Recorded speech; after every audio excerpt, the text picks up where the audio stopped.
Good evening, everyone. We will start this meeting at 7:02 p.m. First, I'm going to read the notice on public participation and accessibility. Pursuant to Section 3 of Executive Order N-29-20 issued by Governor Newsom on March 17, 2020, the special meeting of the Natural Resources and Environmental Commission for January 26, 2021 will be conducted remotely and held by Zoom video conference. Please be advised that pursuant to the executive order and to ensure the health and safety of the public by limiting human contact that could spread the COVID-19 virus, the council chambers will not be open for the meeting. Commissioners will be participating remotely and will not be physically present in the council chambers. To maximize public safety while still maintaining transparency and public access, members of the public can observe the meeting via Zoom in one of the three methods below. And we have the Zoom website and the information regarding that. Important note, members of the public may access the meeting to observe the meeting's proceedings. However, at this time, there is no live real-time participation by members of, it's been cut off, okay. Oh, by members of the public, I think. I think that might have happened, yeah. All right. Okay, if you would like, for public comment, if you'd like to comment on an agenda item, members of the public may submit their comments in writing for consideration by emailing comments or questions to NREC public comment at southpasadenaca.gov. Public comments must be received by 12 p.m. the day of the meeting to ensure adequate time to compile and post. Public comment portion of the email is limited to 250 words. Please make sure to indicate your name, what agenda item you're submitting for public comment, and if it's a general public comment, or clearly state if you wish your comment to be read out loud during the meeting. South Pasadena Natural Resources and Environmental Statement of Civility.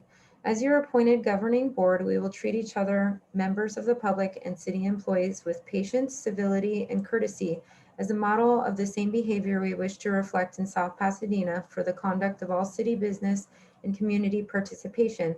The decisions made tonight will be for the benefit of the South Pasadena community and not for personal gain. Can we go ahead and have roll call, please? Yes. Commissioner Davis, I'm sorry, Commissioner Jones. Here. Commissioner Kelly.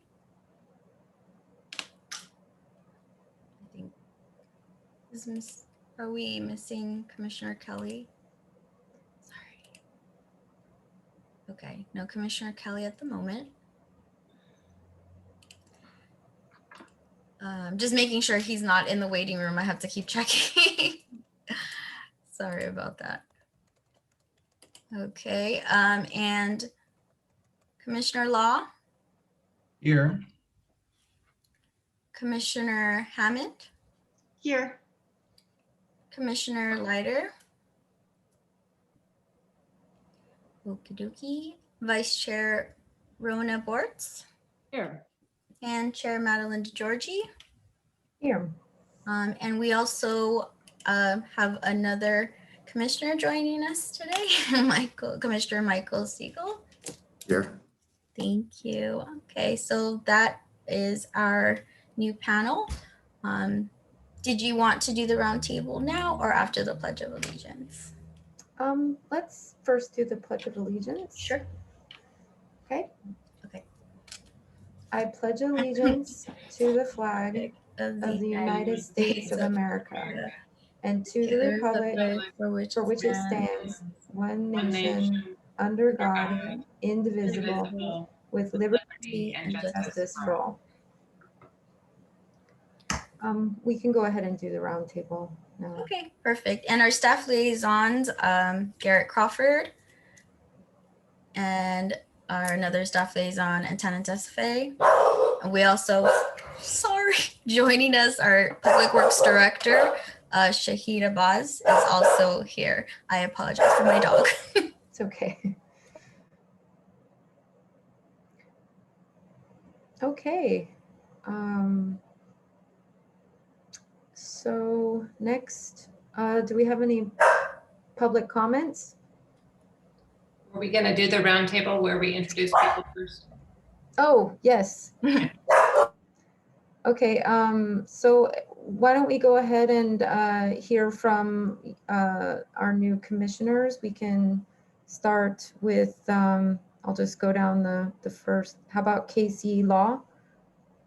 Hi, yeah, I'm Casey Law. It's my second meeting of NREC, and my background is in science, so I'm an astronomer, and I'm really excited also about environmental issues and thinking about how science can play a role in policy here. Wonderful, thank you. Next we have Michelle Hammond. Hi, I'm Michelle. I have a background in environmental activism and community organization, helped do the community garden, and was before this on the Mobility, Transportation, and Infrastructure Commission. Definitely have an idea of more forward green practices in our city, and used to own a small business in town too that was a restaurant. Did a lot of organic waste recovery, so looking to see what we can progress in the town and how I can help with those bridges to the businesses and so forth. Perfect, thank you. And then we have, it's not written here, was it Matt Siegel? Michael Siegel. Michael Siegel, sorry, I couldn't see anybody's No name. problem. I was trying to go off memory. Hello, please go ahead. I'm Michael Siegel. Hi.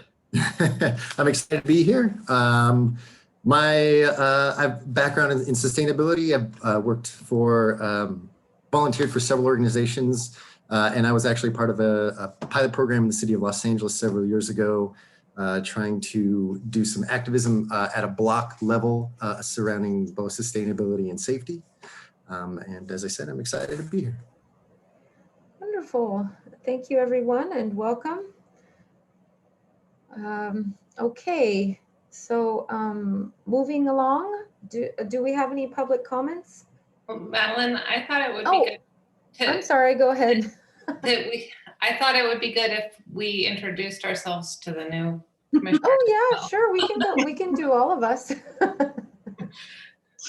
Go ahead, why don't you go ahead, Amy? Okay, sorry, I keep interrupting you, but No, it's totally fine. It's totally fine.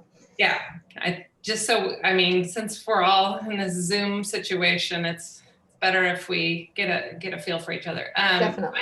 I'm Commissioner Amy Jones, and I am, I think this is I'm going on my third year, or maybe it'll be this spring, because I sort of started midterm, but yeah, I think it's going to be 3 years this spring on the commission. I am a landscape architect. I have a background in environmental design and botany, and I'm also a LEED accredited professional. So, and I do a lot of work with, drought tolerant, gray water, trying to infuse sustainability whenever possible into my work. And I'm also very passionate about the subject matter. So there you have it. Wonderful. Okay, let's see who we have left. Vice Chair Bortz. Yes. Yes. I have been on the commission definitely 2 years. Maybe this is the third year. Last year was all kind of a blur.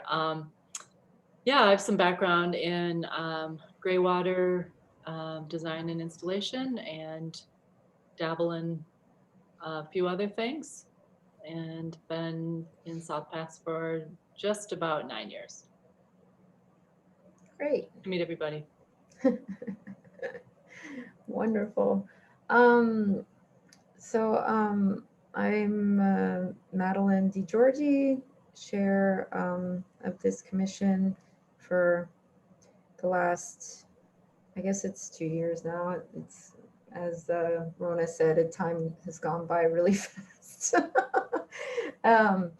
And my original background is in neuroscience, in research from UCSD. But when we moved to LA, I kind of gravitated out of the research scene and into the environmental scene. And that's where I've been ever since. Been really active in our community, especially because I love it so much. So, I volunteer with Greenpeace.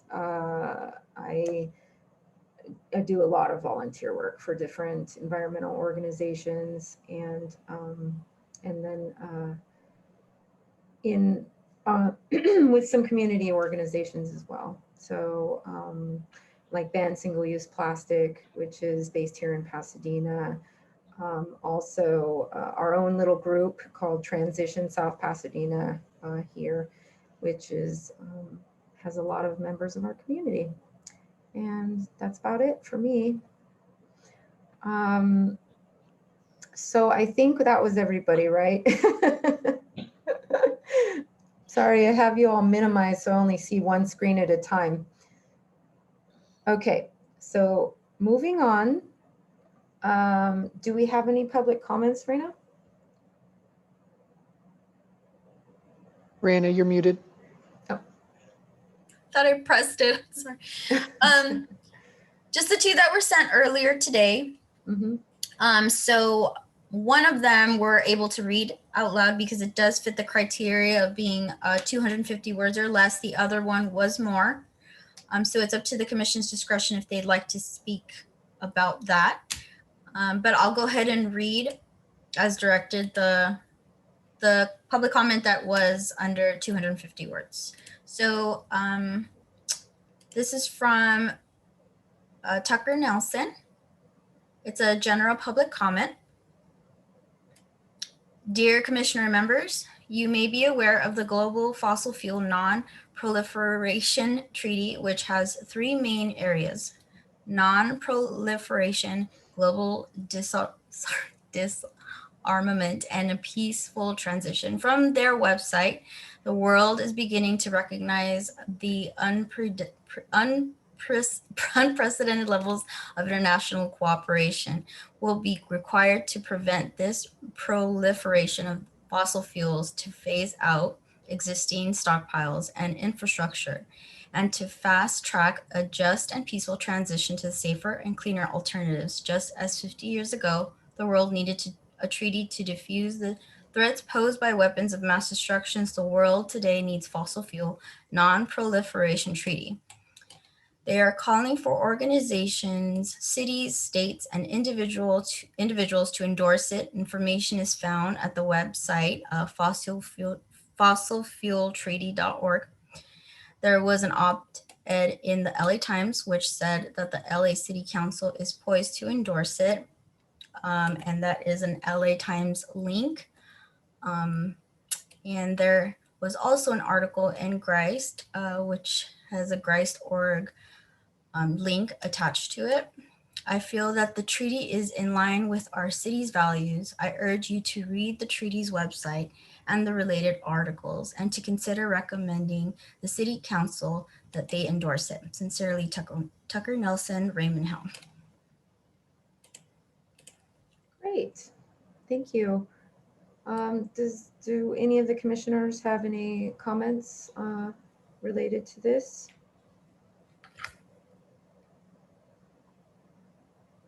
Okay. So I actually know this person in our community, so I'll be happy to reach out to this community member. She's actually on our Transition South Pasadena group.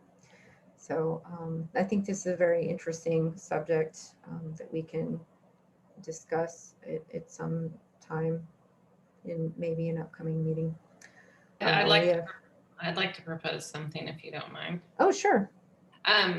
So I think there's a lot of information to read through. I did read the quick article in the LA Times, but I think it would be good if maybe we, between now and our next meeting, looked at it, the treaty, and then we could maybe put it on the agenda for next month and see if we want to formally endorse it to the city council.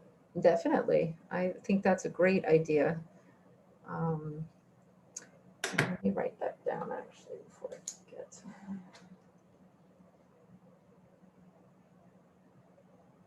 Okay, so does anyone else have any further comments before we move on? Okay. Moving on to a public hearing for a tree removal at 706 Magnolia. Do we have a presentation on that? Will you be speaking, Garrett? Yeah, I'll be speaking. Raina, can you share the screen of the staff report? Sure.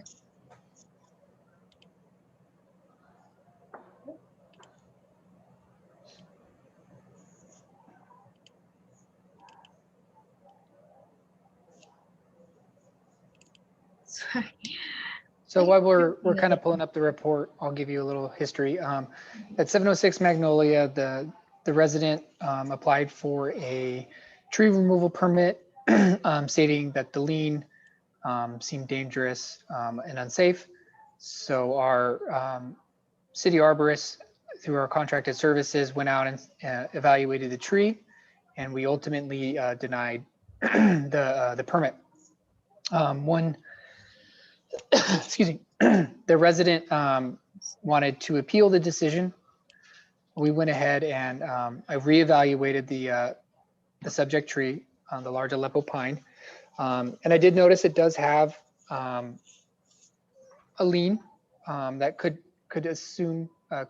someone would presume that it is dangerous, but it's actually reviewing, historical Google images. The lean has not changed, and if you've looked through the packet further down, there are a lot of photos of the tree, and you'll notice that the tree has kind of corrected. So what has happened over time is a phenomenon called phototropism, and the tree has grown towards the light, away from some competition that may or may not have, that was there earlier in its life, and it's kind of had some more reaction growth. So you'll see that long leader kind of going back towards the property. That's what's kind of balancing out the tree.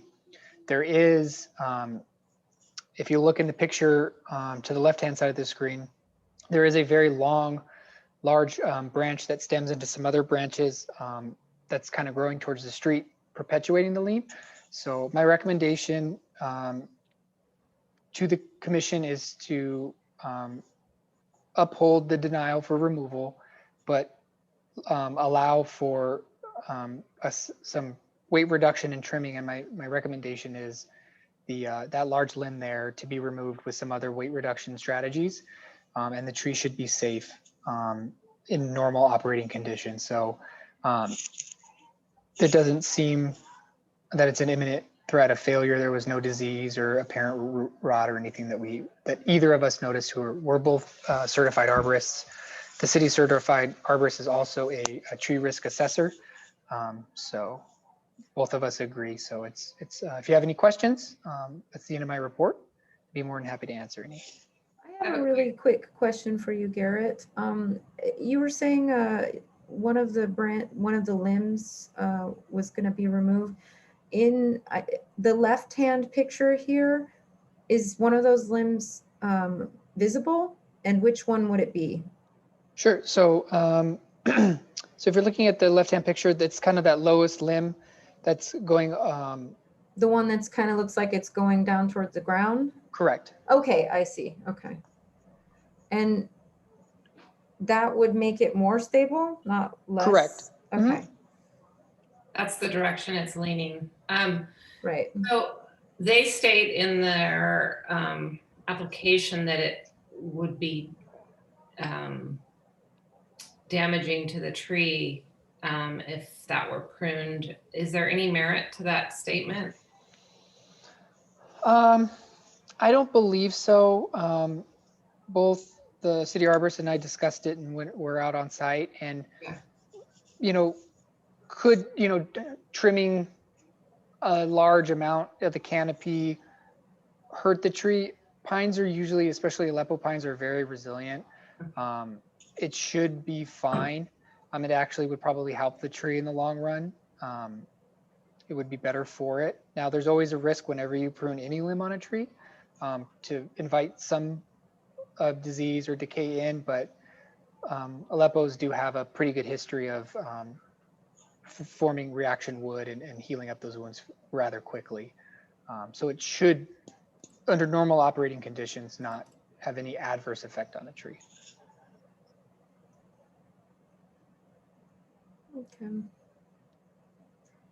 Hey Garrett, when you remove that branch, so they say that it's close to the utility line, that branches, would that kind of alleviate that, or are there other? No, yeah, a lot of those lower limbs are what's in the utilities.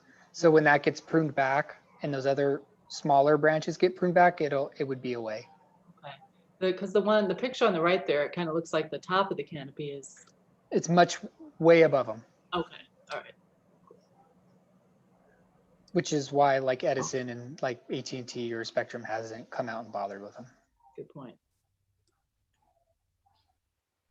Well, I would like to propose that we follow the advice of our city arborist and approve the removal of the limb, but not the removal of the tree. Actually, if I could just note someone, an attendee, I think the petitioner has a hand up. Should we allow some moment for comment, or is that outside of the bounds of this discussion?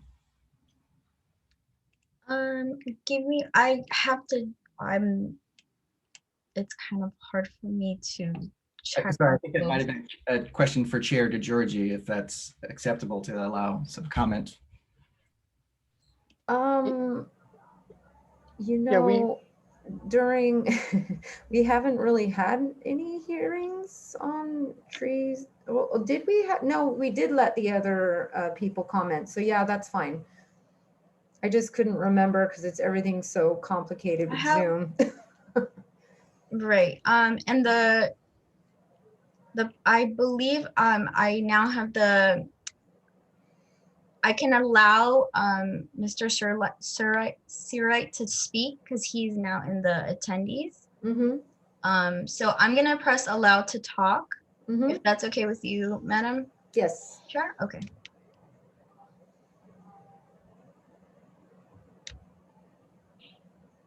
Tim? Yes, can you hear me? Yes. Mhm. Hi. Hi, am I visible as well? You're allowed to speak.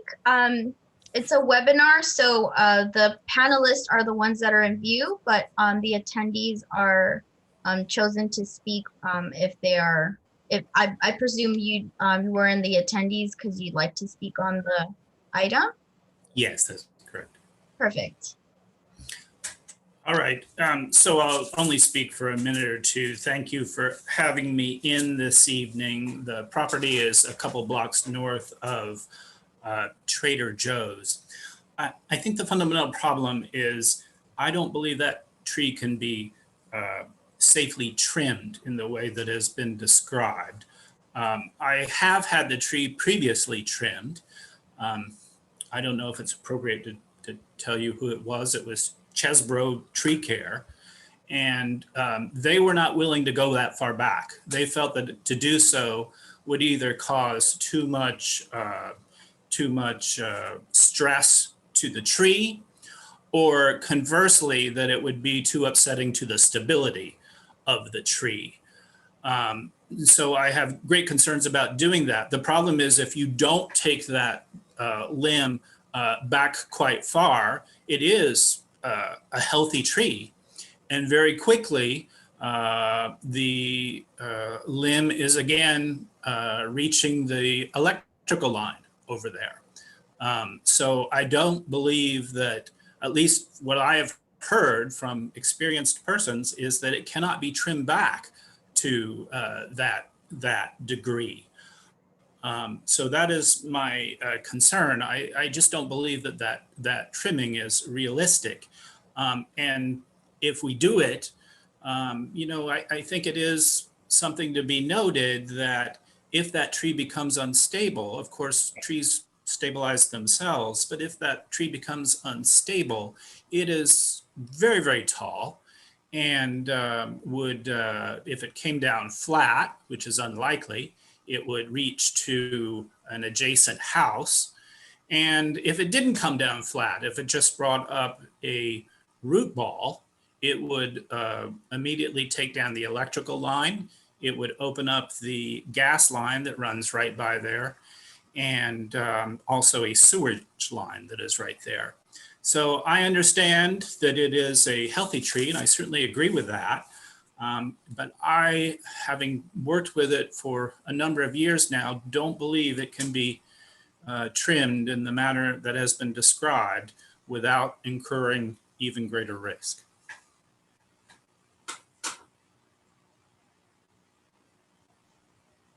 Okay, do any of the commissioners have any questions for the property owner? It looks like Go Michelle ahead, does. Michelle. Yeah. Tim, do you have, you said you had an arborist look at it. Were there multiple arborists, or was it just the one that gave you the recommendation about the limb? It was just the one, and he did trim it, but he wasn't willing to trim it back that close to the trunk. He just took off some of the weight, and of course, in the upper regions, there are some areas that that needed trimming.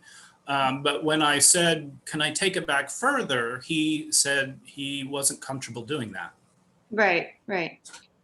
And Now, then that was a few years ago. right, okay. And then Garrett, I mean, besides yourself, you've had it. There's been, I think, 2 different opinions on the tree from the cities. Is that correct? Correct. And if it's totally Mr. Searite's prerogative, if he decides to hire whatever company and they don't feel comfortable taking it all the way to the trunk, that's fine. He doesn't have to. That's just what we would recommend. But if he wanted to only take it back so many feet and just routinely maintain the tree every so often, that's also acceptable. I was just trying to make a recommendation that would be cost effective. Yeah. May I comment on that? Sure.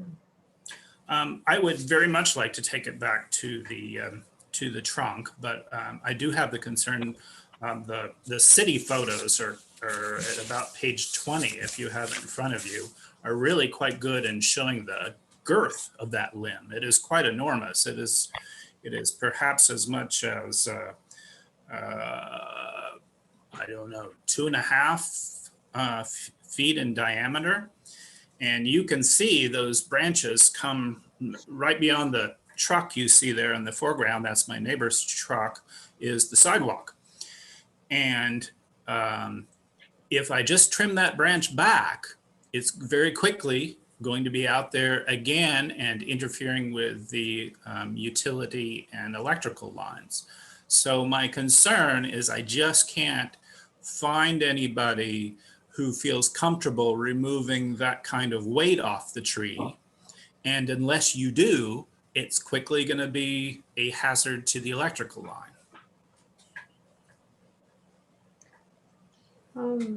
Is there a way for Garrett, do we have any referrals that we could refer him to someone who would be comfortable with taking a limb of that girth? I mean, I've only had experience with a couple of pine trees that were like that, but when they are healthy and vigorous, they do tend to rebound quite quickly. But I've also dealt with arborists before on my property, and it is dependent on who you call. A totally different story on whoever comes out. So it seems like it might be a little bit of a different partnership that he might need, someone that feels confident in how to care for the tree. Sure. So as a city employee, I'm not allowed to formally recommend anybody, but I could definitely let him know who we've worked with in the past. And that's kind of, as a city employee, as far as I can go. Unfortunately, we can't make formal recommendations. Correct. Okay, does anybody else on the, any other commissioners have any questions or comments relating to this tree before we go ahead and make our decision? No? Okay. Thank you for speaking to us, Tim. Thank you.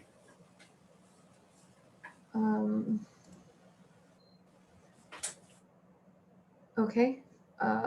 So without any further comments, I agree with what Amy or Commissioner Jones had said earlier about denial or upholding denial for the tree removal, and just recommending having the limb cut back. We certainly, I think, you know, I understand the concern about the tree, but it's been there for many, many years and has not had any problems. And it seems to me that cutting back the branch and should be a good enough solution to keep the tree. So with that, I guess right now, can I get a motion for denial of the tree removal for 706 Magnolia Street? Yes, I move to adhere to the recommendations of the city, what's the official forester, right? Mhm. And to deny complete removal, but to approve the removal of that significant limb as recommended by the city forester. Wonderful. And can I get a second? Second.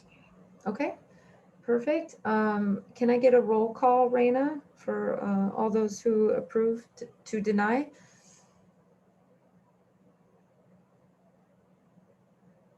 You're muted, Raina. Keeps on doing that. Sorry about that. Commissioner Casey Law, Aye. Commissioner Amy Jones, Yes. Commissioner Michelle Hammond, Yes. Commissioner Michael Siegel, Yes. and Vice Chair Bortz. Yes. And Chair Madeleine DeGiorgi. Yes. Aye. So motion Okay. passes unanimously.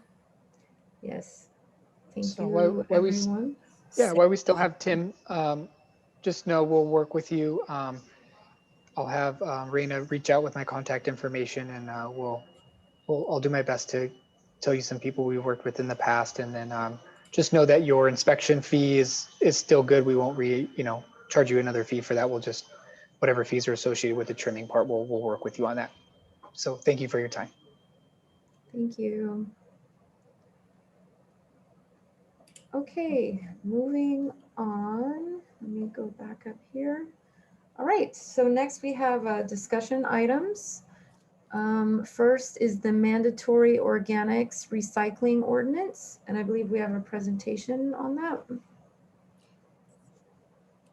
Yes, commissioners, I think staff Lee provided you some presentation in the November meeting. So this is a follow-up presenting to you the mandatory organic recycling ordinance for your review. Yeah, so I guess I'll take it from here.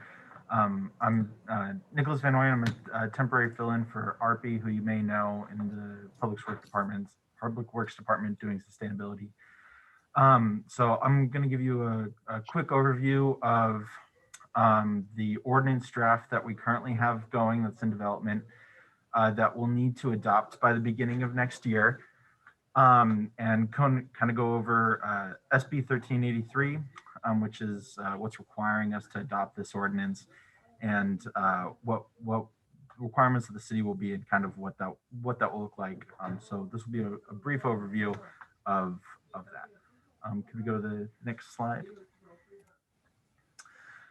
So quick background on SB 1383 for those of you who may not be familiar.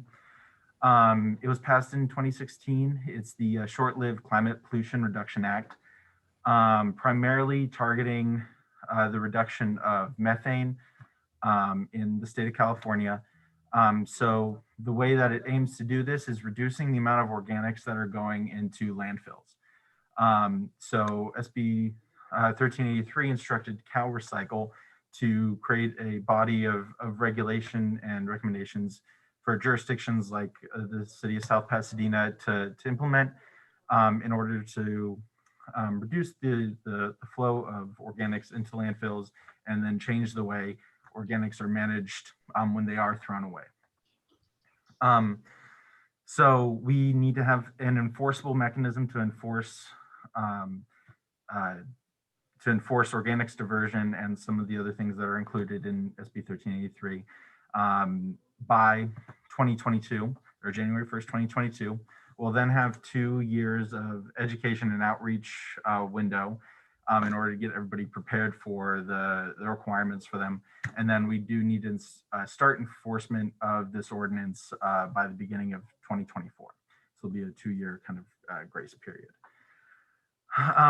So the big things that we'll need this ordinance aims to undertake is mandating food donations by edible food producers in the city, creating recycled product demand, and enforcing organics diversion away from landfills. So using green bins to throw away food scraps and organics, and making sure those are going to the appropriate facilities instead of landfills.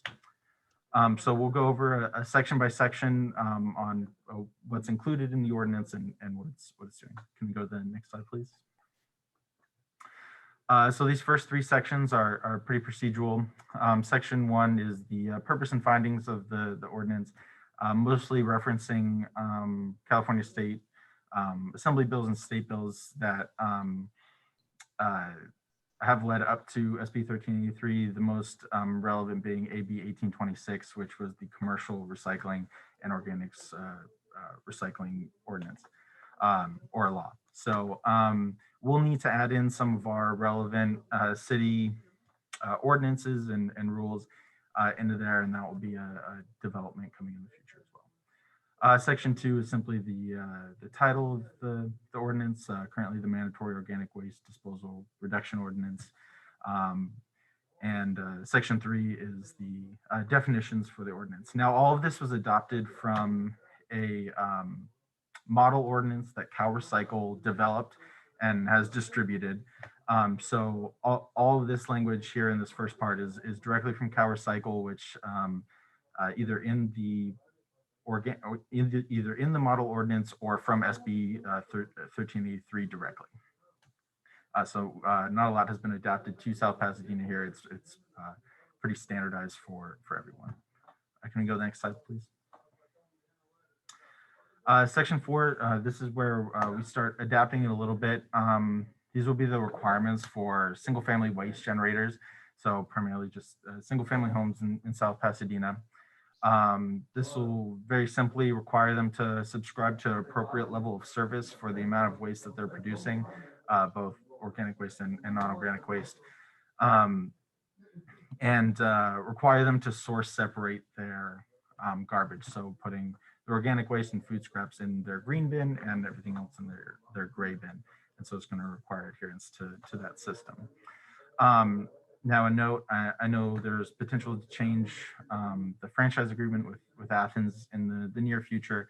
Now this section and some of the other sections would require a bit of modification if say the city decided to move to a 3-bin system, because Cal Recycle requires a different compliance approach if we move to a 3-bin system rather than the 2-bin system we currently have.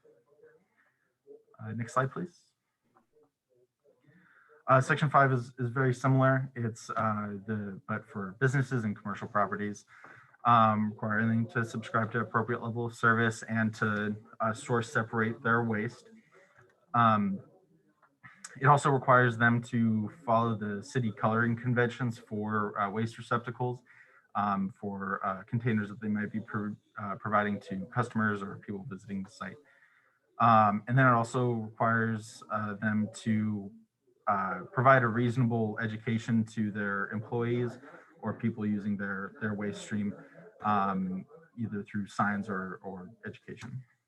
And then it also allows the city to conduct inspections for contamination. You can go to the next slide. Section 6 is just simple language for the waivers that the city may allow. So this will need to be modified in order to fall in line with the current waiver procedure. We'll need to contact our contractors, well, Athens, to make sure that whatever they have in place for waivers is kind of considered as well. So this will need further review. Section 7 is the next kind of big prong of SB 1383, and it's the requirements for commercial edible food generators. So one of the big things is that food will need to start being donated or recovered in some way rather than added to the waste stream. So commercial food generators will need to enter into a written agreement with a food recovery organization and keep that agreement on file. That details how often they're giving out the donations and who they're donating the food to. So they'll need to keep a record of that on site and have some sort of written agreement.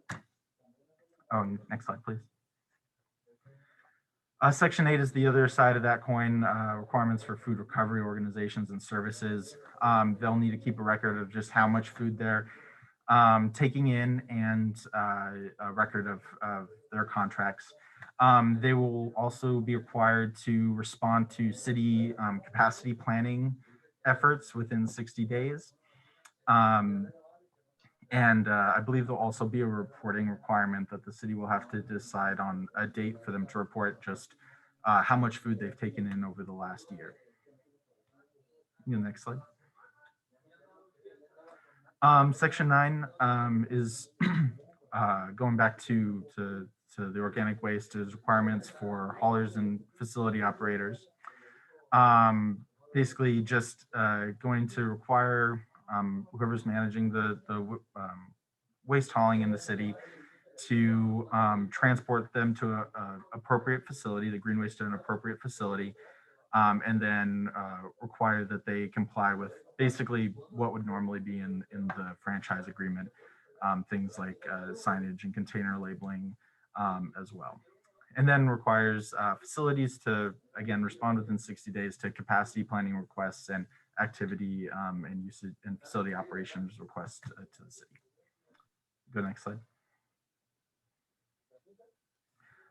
Section 10, the model does allow for self-hauling for businesses and single family residents. So it just requires, so this will need to be brought in line with any self-hauling requirements the city currently has or Athens currently has, or the permitting process for that. Commercial self-haulers will have to keep a written record of the facilities that they've taken their waste to, and they'll also be required to source separate it as all other generators will.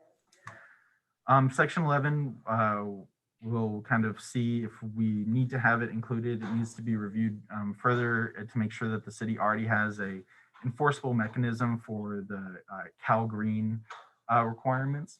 If we don't, we need to include it. And if we do, then it can be excluded. And we can go to the next slide, please. And then this is very similar. If the city already has a enforcement mechanism for the model water efficient landscape ordinance, we won't need to include this.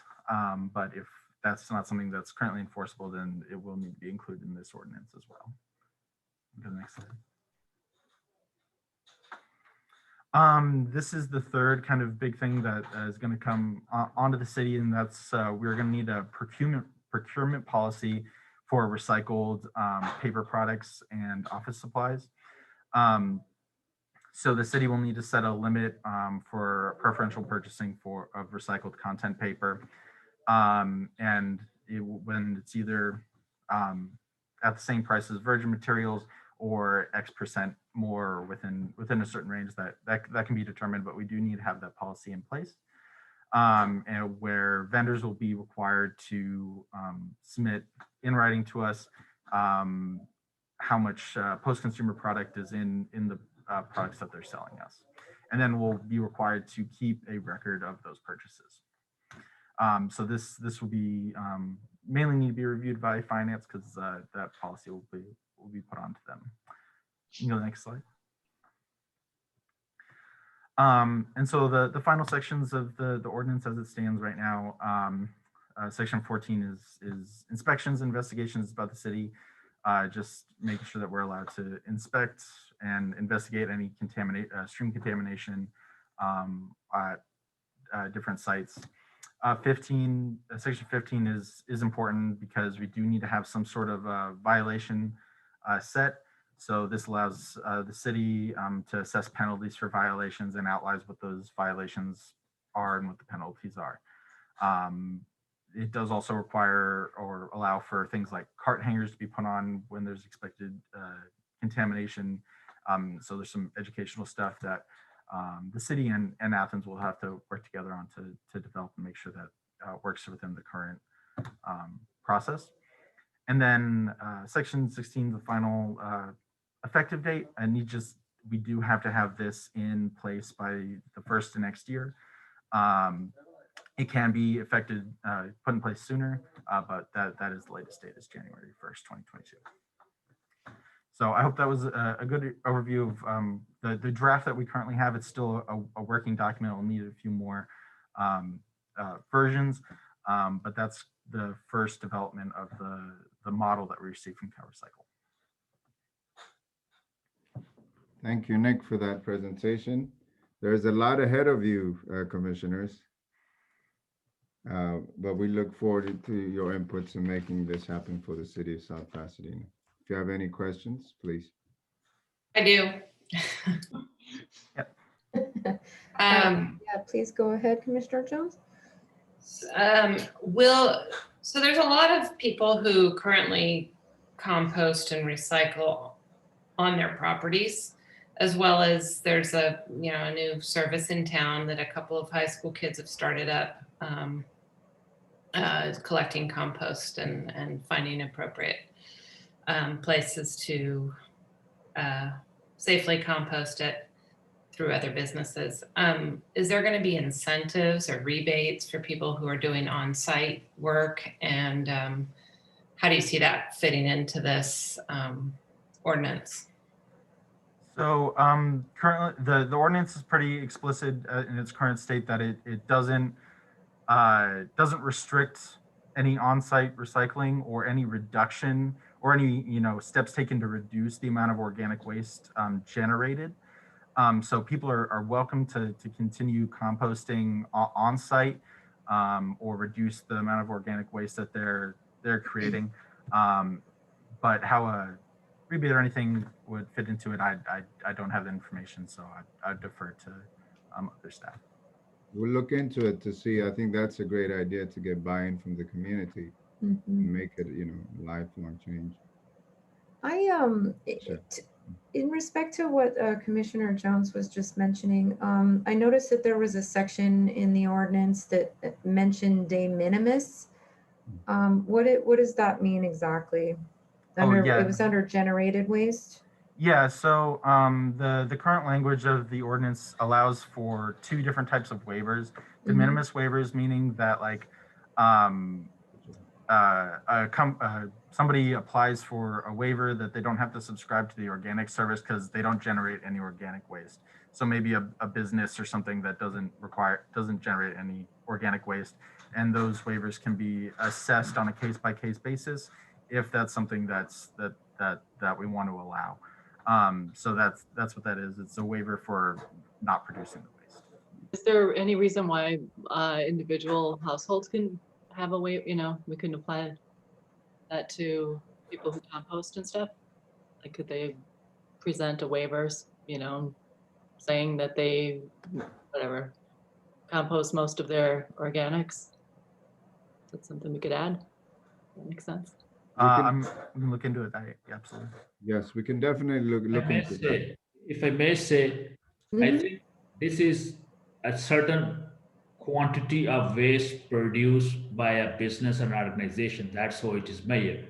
So we don't have a mechanism to go back and measure every single business, their bins, how much waste they are producing. So if they produce under a certain less, which doesn't fall into this category, so we do offer them a waiver even though this program is ongoing for the business in the city of South Pasadena. So then we coordinate with our hauler who haul those waste, and then they can confirm it, whether the waste, the amount of waste they are producing conforms to the waiver or not. So that's how the system, system works. That's why the waiver is a very important component of this system, because I think we'll not have capabilities to measure each and every bin. So it is on the one who's producing, give us the stats, and then we confirm that. Otherwise, we have to go back and measure every single business, which may not be possible. Okay. From what I've understood, because I had to read up on this a lot when I got the first notice for it, having the restaurant. As far as the residentials and the waivers that, how it would apply to a residential, you really wouldn't apply, nor would need to. It doesn't affect you as much as the commercial businesses. My question would be for the residential is what has Athens rolled out any type of plan so far as to adjust the way that they are collecting? Because as of now, the way they're collecting in their waste, and it's just a two-part system of yard and general trash, and the way that organics is collected and processed is much different than yard waste. So I wouldn't see that it would be collected with that. The other thing that would concern me is with the commercial. After further research, even for my business, since I was the only restaurant in my block of, or the ownership of the building, of all the units in that building, the actual percentage of organic waste, even though I self-professed, that was why I've made so many strides to divert organic waste, is restaurants, even though I'm only really like a one meal service, I'm basically a lunch. We produced a ton of organic waste, but it was still under the waiver. It would have been in the waiver limit, because it's based on what the collective, what it would be for that whole dumpster. So it's weighing what I put into the dumpster as opposed to all the other tenants as well. And since I was the only food business in that whole other block of tenants for those dumpsters, then we fell within the limit. So it'd be interesting to see, how we can create an encouragement to divert organic waste. And I know that after looking at some of those points too, of seeing those, the biggest thing that would be a huge obstacle, and it was even for me because I was very environmentally minded, of trying to have edible diversion of product that was close to spoilage for food rescue. That's also very hard to source and to create those partnerships. So I think that if we want local businesses to get on board, that we would need to try to help facilitate that with them as far as partnerships, if we could do that, of different food. Because I know that a lot of them, it's like they need either refrigerated transportation, or they need to be certified through different entities that are kind of hard to come by. The only way that I could do it for my restaurant was with Holy Family, because I could get it there in a reasonable amount of time for spoilage to fall within the parameters. But I mean, other restaurants were trying to give me food to donate because they were hitting so many stumbling blocks. So I see a lot of little hurdles that, especially for the small businesses, that if we're going to be successful with this, that we're going to need to help facilitate partnerships with them. But I mean, I think it's very important, especially from my own personal experience. There's a lot of waste to capture, and it's huge for emissions. And then as far as the organic waste too, with the service that we have set up with those kids, it's actually grown, and they won another additional grant. So they were looking to expand in other cities, but they would like to expand it more into our city as well. Right now, we have not allowed them to do commercial collection for fear of it kind of infringing on Athens' contract. But I think after further, I looked at it a little bit more, it seems like since they are a nonprofit and they are local, that we might be able to still make that happen as a possibility. But I don't know if we could look into that more, Shahid, or is that a possibility? I think from legal point of view, it's not feasible for a volunteer to go and use a roadway and start collecting. We have a liability. They don't have the proper trucks. Those trucks which collect the waste, there are certain standards and practice. The drivers are experienced. They have a license. They have they have insurance. So if we allow them on our streets, go back and start collecting, let's say somebody's pulling a car and somebody overruns. So we have a very serious liabilities. So we can't really, we looked into that, I think, a year ago, and it was decided that it is not in the best interest of city. And because there's not really a big benefit they want to bring, because they want to do a test pilot program in the city. So that's why it didn't go further. Not that being said, that waste, organic waste, is already been hauled by our hauler. So they are already carrying those organic waste. So that's been done in the city. I think they have been doing it since last 1 year. Mm-hmm. Athens has been collecting that waste at no charge to the city. And he has, according to Athens, he has spent almost over $150,000 from their resources to collect that waste. And other cities have approved their rate increase, and we are still working with them so we can have a rate increase. There are two ways of rate increasing. Green waste is already been diverted to a different site, and that's a cost to that. And because they have to haul much away from the facility. Organic waste is coming next year. It will become a mandatory for us. So it's a time for us. We are trying to negotiate a rate with them so they carry the green waste and organic waste, and we have a one sum rate. I think we'll get a much more benefit and advantage if we have to negotiate one lump sum rate for both types of organic.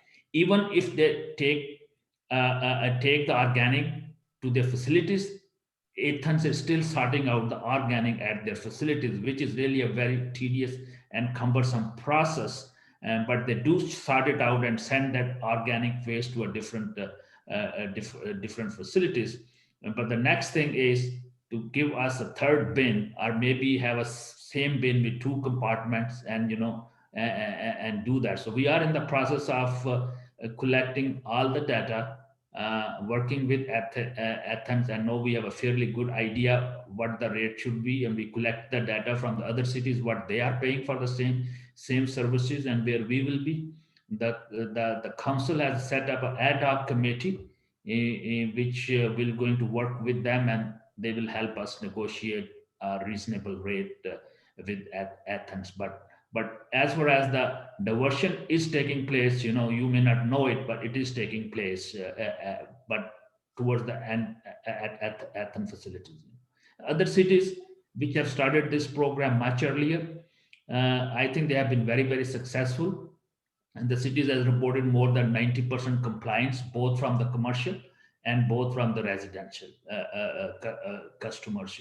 It's just an education, motivation, provided them the right tools. I think everybody wants to do a right thing. So there's not I talked to at least 6 different cities who have done this thing, and all of them are very happy and satisfied with the way the programs turned out. It's most like a voluntary compliance with the program. So we just need to educate, which we have been doing since last 1 year. We have been educating the public on composting or organic waste and green waste. So we'll continue with that education. I have a Go question ahead, for you, Commissioner. Shahid. I know that all of our commissioners over the past year were a little disappointed in the fact that a lot of the organic waste, or most of the organic waste, was going to be diverted to Victorville, to their new facility. Is that still the case? Because the way we saw it is the environmental cost of hauling, not just to our community, but to, That's the the only entire region is huge. I mean, that is a significant haul. That's the nearest diversion facility is Victorville, where the waste go. And that's why I think we were very much trying to find ways to encourage, whether it's commercial or residential, to do waste on-site recycling, waste reduction, and not be so beholden to Athens for, sticking with a contract because that's what we've signed, but rather looking at other options and how can we really think more creatively and more environmentally minded about this. Because I appreciate that we've been with Athens for many, many years, but at the same time, all of us who are on a Natural Resource Commission are going to definitely push back about the transportation cost to the environment. So my question to you is that where it's still going? And is there any way the city can help incentivize less waste to help offset that, if that's the only thing we can do? Or can we look at the commissioner, there's no services at this time. Any waste, organic waste, which is hauled by Athens, has to go to Victorville. There's no other. They have to send it. By law, they're supposed to send it. They cannot keep it anywhere. So that's their nearest facility. The way we can help Athens is doing on-site composting. And last year, we provided a lot of composting bin free of charge to our residents. In fact, we were almost sold out within first half an hour or 1 hour, so we provide them. And then we have a free workshop, and we plan to continue to do that, in the coming years and the future years, So that's a very good point. We definitely encourage on-site composting, reduce the weight. The less weight is the less transportation to Victorville. And one more question, Shahid, under the section 10 for self-hauler requirements. Does that mean that whether you're going to be using other organics, organic waste haulers, is that under that section, covered under that section? Or I'm trying to understand what section 10 self-hauler requirements is referring to exactly. I think self-hauler is if you're doing it yourself. If Right. you're responsible of it yourself. So not a third party. Not a third party, you just, so someone who is doing their own composting themselves would fall under this section. Yeah. So my question is related to that with Madeline, for you, Shahid, is if you are self-hauling your own organic waste to someone like the compost culture kids who are collecting at the farmer's market, can they continue to do so? That seems like it falls under the same guise of self-hauling.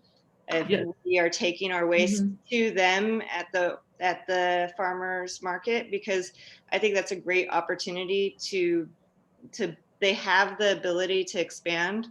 If we could incentivize it and boost the education of that as a volunteer, nonprofit service, that we are self-hauling our organic waste as a diversion, that's a local solution to organic waste, that it could be a possibility. Because we also have been in partnerships with them as far as, I've been a mentor to them, as well as I know Madeline has been in contact with them themselves, and I've connected them with the community garden which also has been in talks. Like, we have a huge waiting list, and there are some other lots as potential to expand. Is going to be part of my commission communication.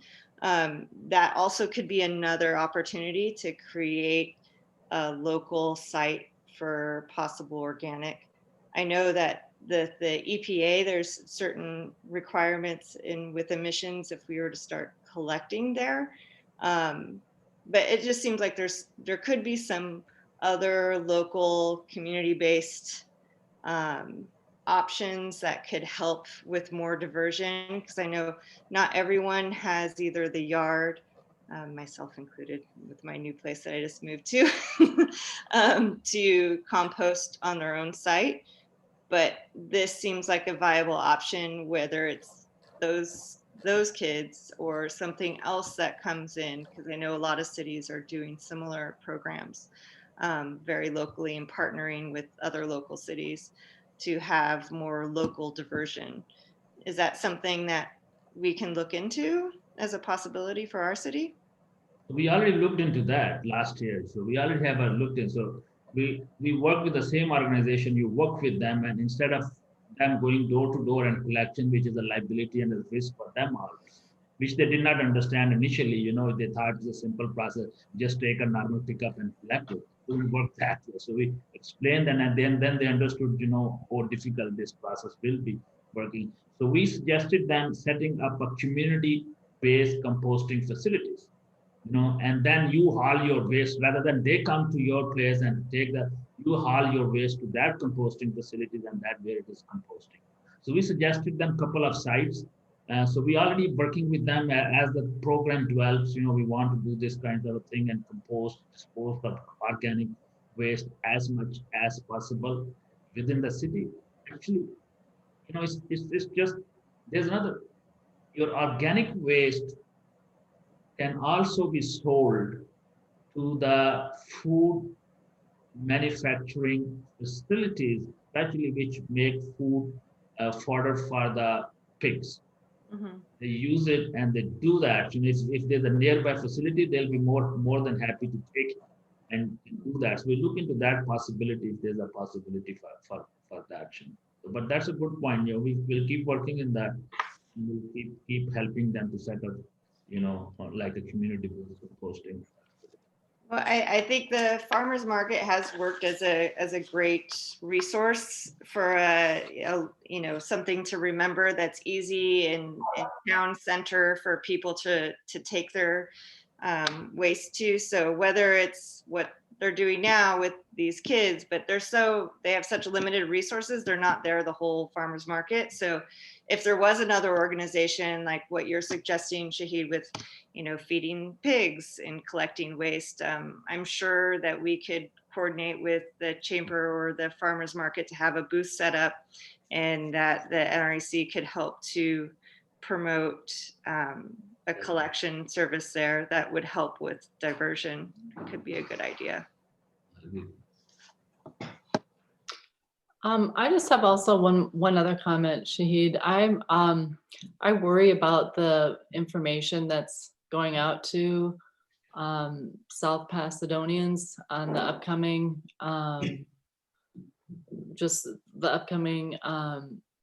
organics waste collection. I feel like we've had a lot of there's been some complaints even about joining the CPA, and I feel like I think we really need to get the information out there, because I think people are going to get hit with probably an increase in their Athens bill, and then I just worry about the confusion of what I mean. So is there what specifically do we have going this year?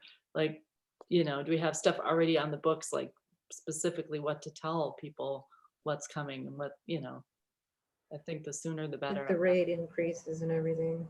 Yeah, That's what we are working on. We there's a lot of homework which staff has to do, analysis, how much weight they are going to, how much travel they're going to pay, what are their costs. So we have done all that. And then we also, we actually, our mayor suggested us, we check other cities also and see what they're paying Generally, so we are just at the point now, because I said that Athens is providing that service free to us almost more than a year. It has become a mandatory and they are doing it, but they are also. So that's why we'll work through our ad hoc committee, and I think two of your commissioner are on the ad hoc committee. But I do not know, have you selected those or no? Because if you have not selected, then the ad hoc council members are going to appoint you. So I will recommend, if somebody can volunteer there, give me those two names so we complete our committee and move forward with this project. Has that been selected? No, yet? no, I was about to ask you, and if somebody is volunteer from you, I need two I commissioners. I volunteer. would volunteer. Okay, who's the second? Oh, that was me, Okay, okay. Yeah, I Get agree. it Charity Georgie. note it down, so we let the head committee council member know we have two volunteers, so we can move on. Great. Thank you. Oh, unless anyone else wanted to volunteer, I didn't mean to just jump in like that. Saw Rona's hand go up, and I saw Michelle's, and I heard you. So that was 3 people. I bet Bill, if Bill would probably I be. can't see anybody right now, so I Well, apologize. Bill would be great. Bill would be great because he knows the assembly bills so well. He knows Yeah. them inside and out. So he would Yeah, I agree. You know what we should do? We should, Michelle has a why lot. don't we wait until next meeting to give the ad hoc, so we have our other commissioners get a chance to see if they want to volunteer, if that's okay? Or do you need it now? So my plan was to set up a first meeting with Athens because we are much behind the schedule and they're pressing hard. Mhm. So our plan was to move our ASAP. So the first meeting. So if you can just Maybe Send- an email should go out to the just commissioners. send it. Yeah. That's fine. And we Okay. can share that email with the whole commission, and so everybody knows that, so nobody's. And then people can reply directly to Reina or you, Yeah. so that we're not breaking the rules. Sounds good. Everyone at once. Just make sure once we send an email, all the commission knows that this is so we are stay within our brown net, and then. Yeah. Yeah, I think if you send it to everyone and then say reply only to Reina if you're interested or not, then we should be fine. But then there has to be the decision if there's 3 tonight, and if Bill wants to do it as well, then there's 4 and there's 2 slots. So the final decision would have to be made from there between the chair. Okay. So I have one last question for you, Shahid. So there was talk before that Athens was looking into trading in their diesel vehicles for gas powered ones as hauling trucks. Have you heard anything new regarding that, or? No, I have not. We can certainly we can check with them what is their plan. I think they have a plan on board. They have a long-term plan. They want to replace those, but what is the time frame? We can check on that. That's a good point. We'll check with them and see what is there. But I'm sure they have a plan. I think at one point in time they talked about some financing and replacing those in the things. Okay, thank you. Do any other commissioners have any questions or comments related to this ordinance? I have a question. Yes. Just to get my head around it properly, but is the principal way that someone fails to adopt this properly is through the compliance? Is that the principal mechanism by which a city might do poorly with the definition of the ordinance and the advertising of the goals? Yes, that we have to adopt an ordinance, and that ordinance will be reviewed by the county officials, and they have to approve it and make sure we meet their intended goal. That's why we have a model ordinance. If we follow that, And then if we don't meet, then they will not approve our, and then if they don't approve our, then we can be subject to the fines. Right. Okay. But presumably every city in the state is going through this process right now, right? So Right. if we don't stray too far from the model ordinance, I can't imagine it would be rejected. Yes, no. So in that case, once an ordinance is adopted, it's all about compliance. And if we had, say, one grocery store that was especially unruly and didn't participate well, that would be a failure of the city. Right. And most of the 6 cities which we looked at, in the recent past, and we look at their ordinance is very similar to what a model ordinance. They just, tailor it to their own requirement, but basically they stay the same. Right. Yeah, I can imagine that's true. So I guess my feeling, if there's just people on the ad hoc committee would just consider, that's the only thing that strikes me as particularly important. And the other thing is how customizable should we make it for our own city? And it sounds like this this diversion, through community groups is an especially appropriate local, city specific consideration might, take into to modify the draft ordinance. So I think it sounds like we're all on the same page in terms of that. So ordinance work with Athens contract. We don't really need to incorporate the ordinance. Will just give us the enforcement mechanism and lay down all the policy. The rest, the implementation will be whole staff write the contract with Athens. Right, but I guess if there's an ordinance that obliges the city to do some waste diversion and meet some goal, then the contract with Athens or whoever it is must comply, right? So the goals are already set by the state. So we can go over and above that. I think if I recall, the goal is to reduce 80% diversion of, I think it is year 2015 level or something like that. I don't remember on top of my head. So we have to reduce that by year 2025 or something like that to 2015 level, 80% of the 2015 levels. So the state has already mandated those goals for us. Right. I guess what I'm saying is that if basically every city in the state is trying to do this already, we know the draft ordinance is likely to pass, scrutiny. We know that people are likely to comply as best they can. So it's really a question of if we have special interests, such as waste diversion locally, that would be above and beyond and something that we should write in. Yeah. Okay. Yeah, I think that is especially with Athens, that we need to make sure as a city that we are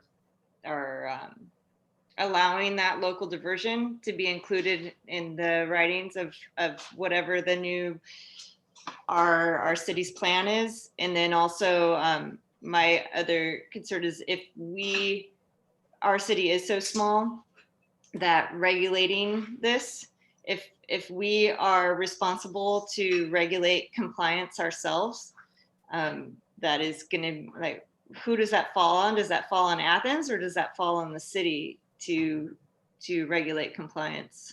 That would be city's responsibility. Right. And I mean, we are notoriously shorthanded for any type of compliance regulation. So is that something that is being planned for? Because I would imagine that this is going to be a big deal, especially if there is a new bin being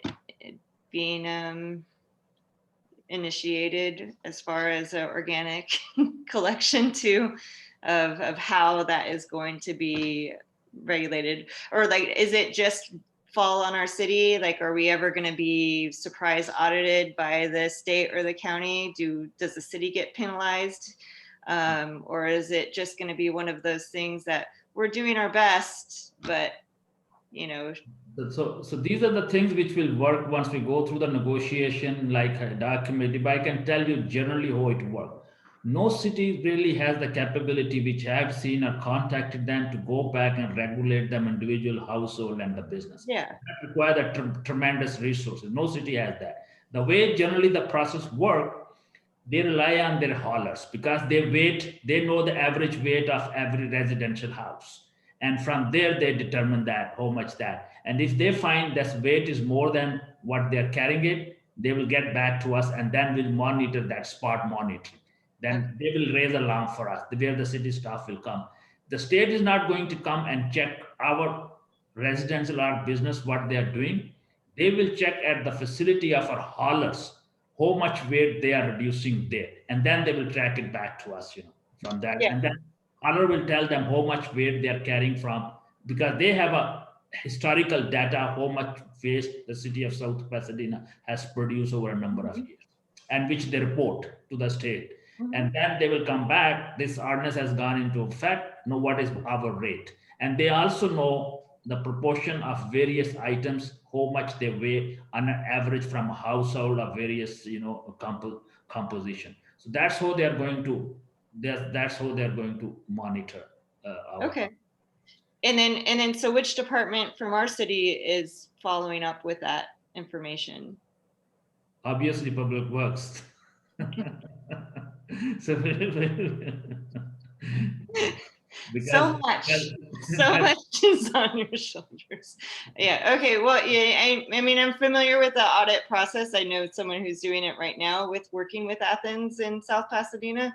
So, I mean, I think the biggest thing is with the ad hoc committee of watching out how we can facilitate those changes to process the organic waste the most sustainably. I know we have the transportation distance, we have their diesel engines to, obviously I think local diversion is very important, but also how Athens is processing their organic waste. If we combine it with the yard waste, it seems like we'll be saving some money. But I know that and that's going to be an issue with a lot of the residents because they have starting to feel the impact of the rate increase with CPA. So then if the waste increase, they're going to take it personally. They're not going to understand that it's just through the state. So, but at the same way, if there's any way, my fear is that it just goes into one big bin, which I know after looking into the research of how that's processed, it's not going to be the most efficient. But I know that the rate increase of separating that is going to be also something to factor. So, if there's any, hopefully the subcommittee could come to some middle ground that will create the most where everyone is happy about this shift that in the long run will be really beneficial for the planet. I mean, not even our city, but those are it's gonna be a process, and it's something that the one benefit of COVID I feel like has been putting this off just for one more year. This was something that we were just as worried about at this time last year. And it just feels a little deja vu. I think we'll be fine. It is a lot of examples available as there's, it should, a lot of things are managed there, so we have good examples with us. And I think we have covered a lot of ground. As I said, we are doing the composting. What state has mandating us, we are already mandating, we are already meeting those goals, what state has set for us for the next year. So we are already doing that. We're doing it in a different way rather than, doing it right at the source. So we are doing towards the, receiving it. Okay. Okay, does anybody else have any questions or comments? It's in its infancy, so there's a lot of moving parts that we have to look into to comply with the ordinance, write it in a way that's fiscally sound, as well as achieving what we want to achieve and comply with the law. So, Right. And one last question. When are we supposed, so we're going to be developing this ad hoc committee, and then we're supposed to meet with Athens after we get the ordinance sorted on, revisiting their contract or renewing a contract with them under this? No, we will be meeting with Athens as soon as possible. Okay. Ordinance will be a separate, and we still have a contract ongoing with them. So once it comes to a negotiation, that This will just be a rate increase of both green waste and organic waste. How much reasonable is the ask from Athens? That's all we. Okay, thank you. Anyone else have anything that they want to add or ask? Okay, thank you. Moving on to our next discussion item is Virtual Earth Day. Do we have a presentation on that? We don't have a presentation. The discussion is, it's only 90 days away, April 22nd. And with COVID, so we're trying to get feedback from the commissioners of doing some sort of virtual Earth Day. What can we do? Can we do a Zoom participation for the kids? We're looking into providing you with some input to see what can we present to continue that Earth Day record. Okay, Since we can't meet like we did in previous years to right. accommodate. I have an idea. Go ahead. I've been working with the people at South Pasadena Beautiful for their, they're going to be in the same boat, right? Their virtual garden tour the garden tour that they try to do every year has got to be a virtual garden tour. And so Marianne, who's the president, she and I have been talking, we're like, maybe it's a good idea to start asking our community, what have you been doing during quarantine? Like, have you done, built some gardens? Have you re-landscaped on your own? Have you done some composting, and really try to, hit all of the projects and the good things that people have been doing during their time. So we were thinking about, doing that, maybe doing 5 or 6 people, give, some examples.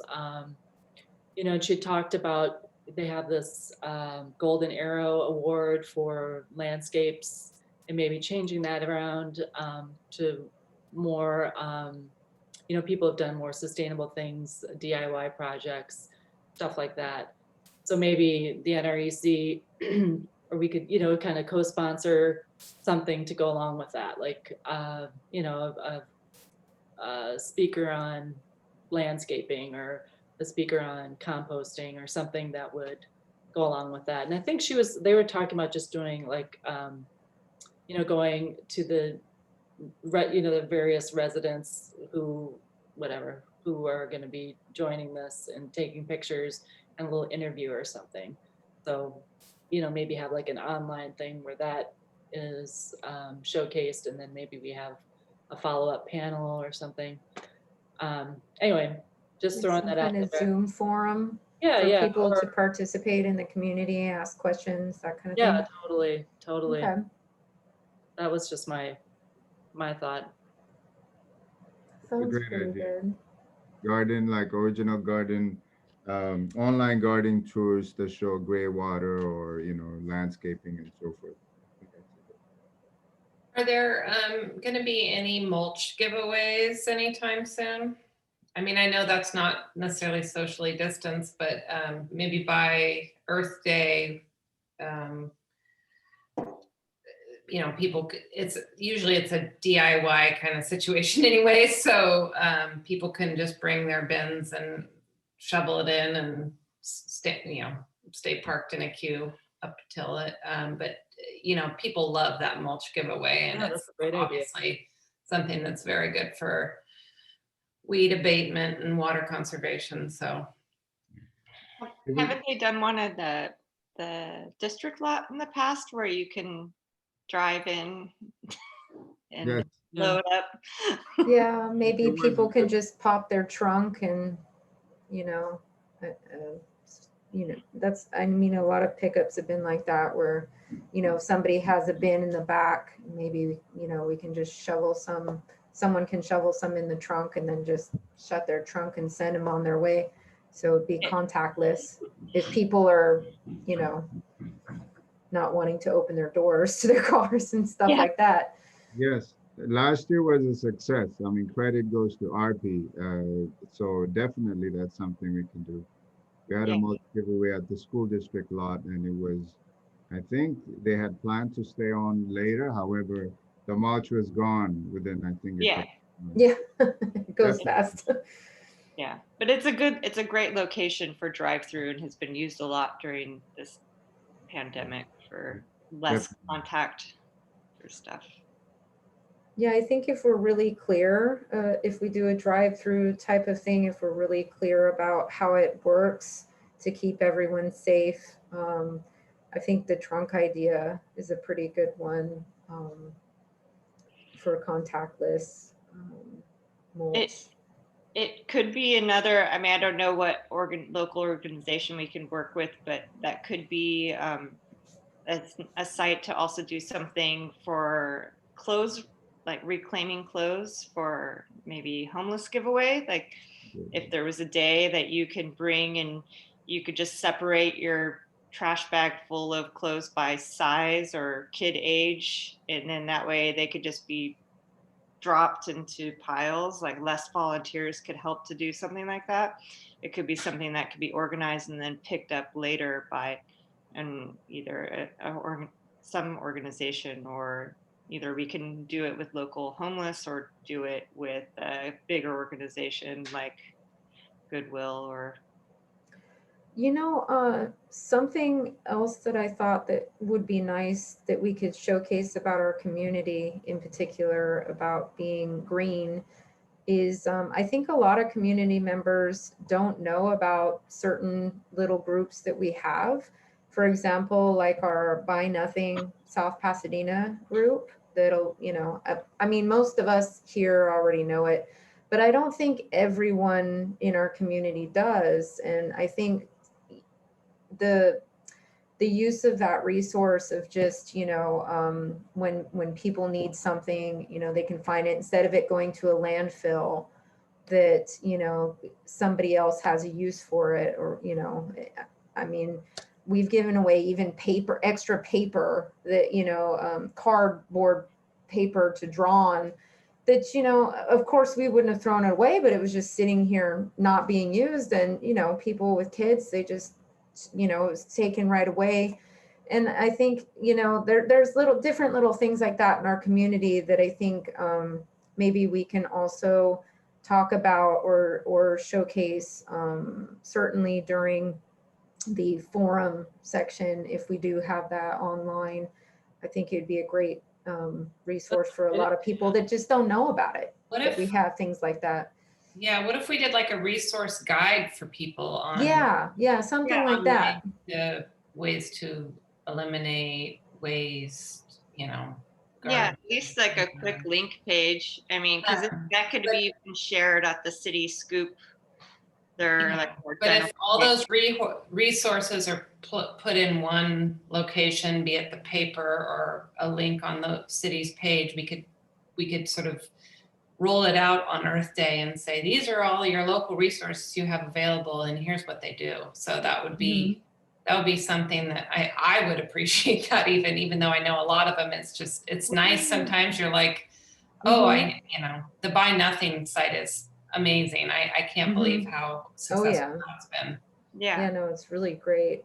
And or even like local repair things as well, like shops that, sometimes people don't really think about getting things repaired, but if you have a broken zipper on a purse or something like that, and if you know of I think there are local businesses here that do really, great job on repairs that, some of us have used and maybe can recommend. Maybe we can do something like that too, give a little business promotion for green businesses as well, perhaps something like that.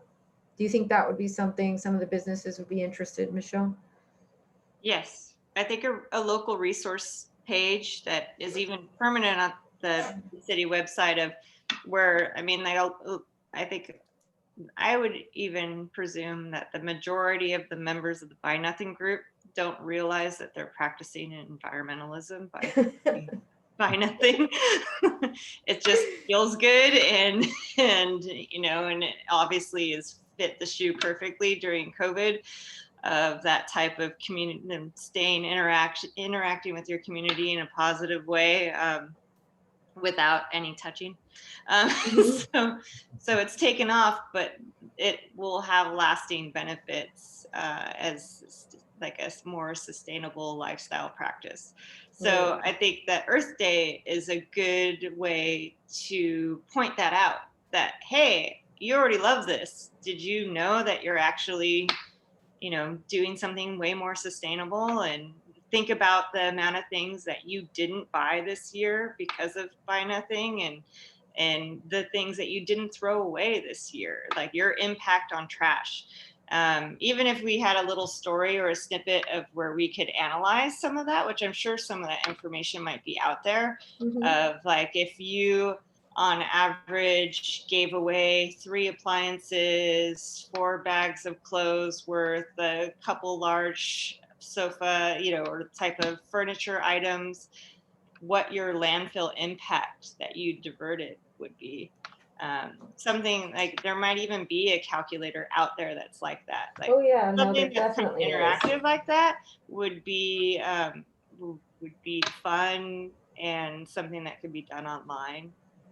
But even just a little tiny blurb of showing that these are things that are available in our community that you can participate in, that are free, that, hey, by the way, they also benefit the earth. But it also, you know, connects you to your neighbors and everyone around you, and does good things for other people. We could put a shout out to the compost kids in there too, right? Yeah, thank you, Mona. That was perfect. I was just gonna say that we should probably do something for the kids as well, like maybe some kind of recognition, or, you know, you said there was a Golden Arrow Award. I wonder if there's some other kind of green award / recognition thing that we can do for the young people in our community that have really been working hard to be I know sustainable. The city council, I know Michael Cacciotti's here. The city council does give away merits and awards for that they could be recognized as well. I mean, they've definitely have accomplished a lot for the community. So it would be a good timing with Earth Day coming up for maybe them to be recognized before. I know they're looking at San Marino and Alhambra right now to expand into, but I'd like them to have like a big stamp and footing in South Pass first before they get swooped up. But yeah, I think showing off that kind of stuff. And then also I would even highlight the Repair Cafe as like, even though it's not around right now, it will be coming soon. Oh yeah, no, I was going to mention that too. The big trash day. I mean, there's always people at least once a week on the different local Facebook pages are asking when that day is. So little, like, just kind of a callback to all of our resources that are also, you know, planet related might be good. We could put a, you know, heads up about the composting thing too. Definitely. Like, hey everybody, this is happening. I think especially that they have a place that you could take it to the farmers market. Exactly. Because, you know, over 50% of our residents are renters in the city, and not all of them are in multi-unit complexes, but the compost culture kids can't collect from multi-unit complexes. So the only way that somebody from a multi-unit complex can compost with the compost culture kids is by bringing it to the farmers market. But I know that other cities have actually gotten the word out about them as a drop point. So other cities are actually using it more than our city because our communication is lacking. So I think if we could boost that, that would help. Awesome. Can I make a suggestion? Of course. I just can't I can't let go of the idea that there's some safe way of actually seeing people in person. So, you know, cycling is actually fairly socially distanced naturally and is also very environmentally sensitive, you know, and if there was a way of having some sort of coordinated or endorsed cycling event in the city, we could show off the city's bike lanes. We'd have a way of promoting cycling culture over cars, and that's definitely a very environmentally positive thing we could do on that day. Oh, I love it. That's a great idea. If only there was a connecting route that went through our city with bike lanes. Well, yeah, you're right. But, To do so. it is a problem, but I'm looking at Google Maps over here, and you can imagine a route like El Centro to Mission, that's sort of closed, and just kind of people could come and go as they please. Like a 3-block loop. No, actually, I mean the whole length of almost the whole length of El Centro. It's right. Well, it's a sharrow. Yeah, a shared lane. Yeah. But if you did a community ride where you could maybe start it at the Cub House in San Marino or something, that there are a lot that start there, and Mission Street has an actual lane that goes through at least the east and west point of town. So you could do something that goes through that, and then yeah, you could loop back El Centro for part of the way, but yeah, that's a work in progress. That's what I was really working hard on MTech, was trying to get some of the bike plan put into place, more of it to connect. But I think if you would have to do it would be a little tricky.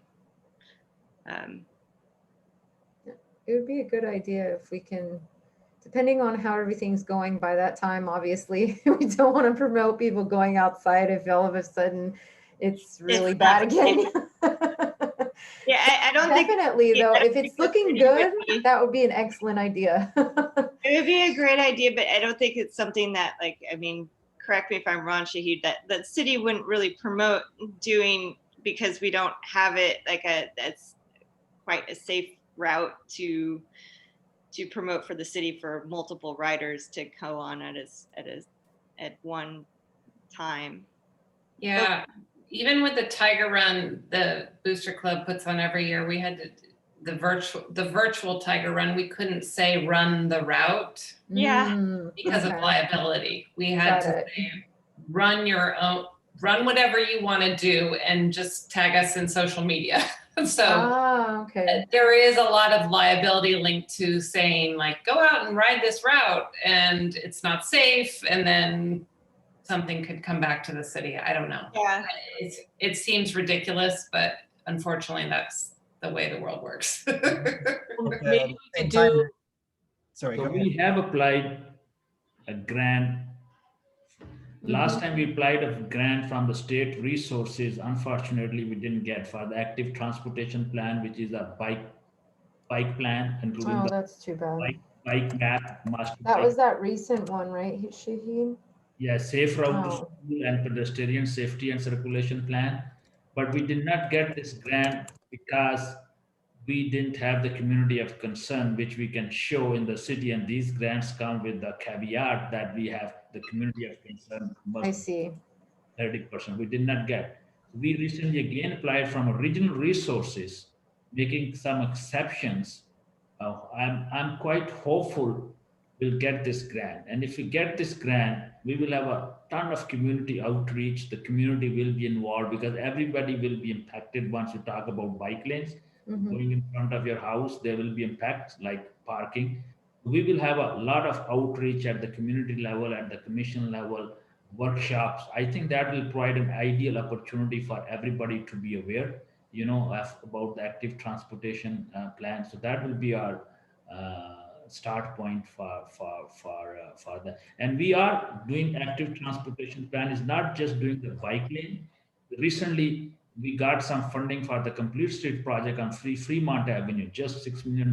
We have another $10 million. So complete street project is basically a street for everybody, walk, bike, safely. So we are doing those projects. So that's already in the pipeline, that will happen. And we also have some bike lane and complete street project with the Green Street on Huntington Drive, which I just gave a presentation, I think a week ago at the county level to ask funding for that project. So I think there will be in the near future, have a lot of projects which will take care of our safety of all, especially the vulnerable road user, the bike and the pedestrian. I think that's always a priority, and we'll make sure they get priority. And also, even if we don't have bike lane, somehow we can install all our new features which we are going to do on Fair Oaks Avenue, new traffic signals, new intelligent transportation technology. All of them will be bike friendly.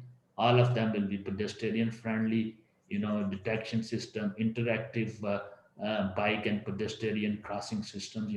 So we are doing those, and also we got some highway safety improvement grant funding, and we are going to install 3 pedestrian safe crossing locations, 2 on Mission Street in the downtown area, and 1 on Fremont next to the school. So those are the rectangular rapid flashing beacon. So we just going to the council for award of the projects. So a lot of things are coming up, in the near future. Did you, on that, Shahid, since you're talking about it, with the recent award of the complete streets for Fremont, is there any type of bike improvements that you guys have planned for that? So complete street is a bike improvement. There will be a bike improvement. There is throughout along the corridor. There will be a pedestrian improvement throughout along the. But will there be any lanes at all? Like is there any type 2, or is it just, is there just Chero, or is there nothing at all? Is it just signal improvements? No, there will be a type 2. We want to install type 2 bike lanes throughout along the corridor. And we worked with the community and we gave them a couple of options. There's one side of the Fremont Avenue, especially south side, is quite wide. I think we can keep parking and install the bike lanes also. If not, then there'll be different permutation. We may have to say we have parking on one side and then we have bike lane on both sides. But I think throughout along the corridor, we have enough space on the southern end, south of Mission to install. As we get to the north towards Columbia, the street get more narrow. Yeah. Work with the community, we gave them a lot of options. We can have a part-time bike lanes. We can have a bike lane daytime. At night, we convert the bike lane into a parking lane once they come home. The weekends we can have Sunday parking lane. So we have different options, but we'll work with the community and get their input and see what best fits. So they were a great partner, Fremont Avenue, with the staff. We work as one team to get this grant, and they were sitting with us side by side. Once we made I know they're very sensitive to missing any parking spots on Fremont, but I know that in some of the studies that have been done, that it seems like, and especially since you have funding for probably a complete repave as well, if you did that you could alternate the sides of parking adjustments so that because it seems that's the beauty of a complete street. I can do anything with the complete street. Yeah. Repave the funding because we can make, and there's a very legitimate case for repaving. If we have sufficient funding, the moment I'm going to remark the road, I need a new pavement. I cannot go mark and remark an old pavement which is already falling apart. So once I change the configuration, that's not an excuse. That's a given that I need to repave or overlay the road and then do a marking.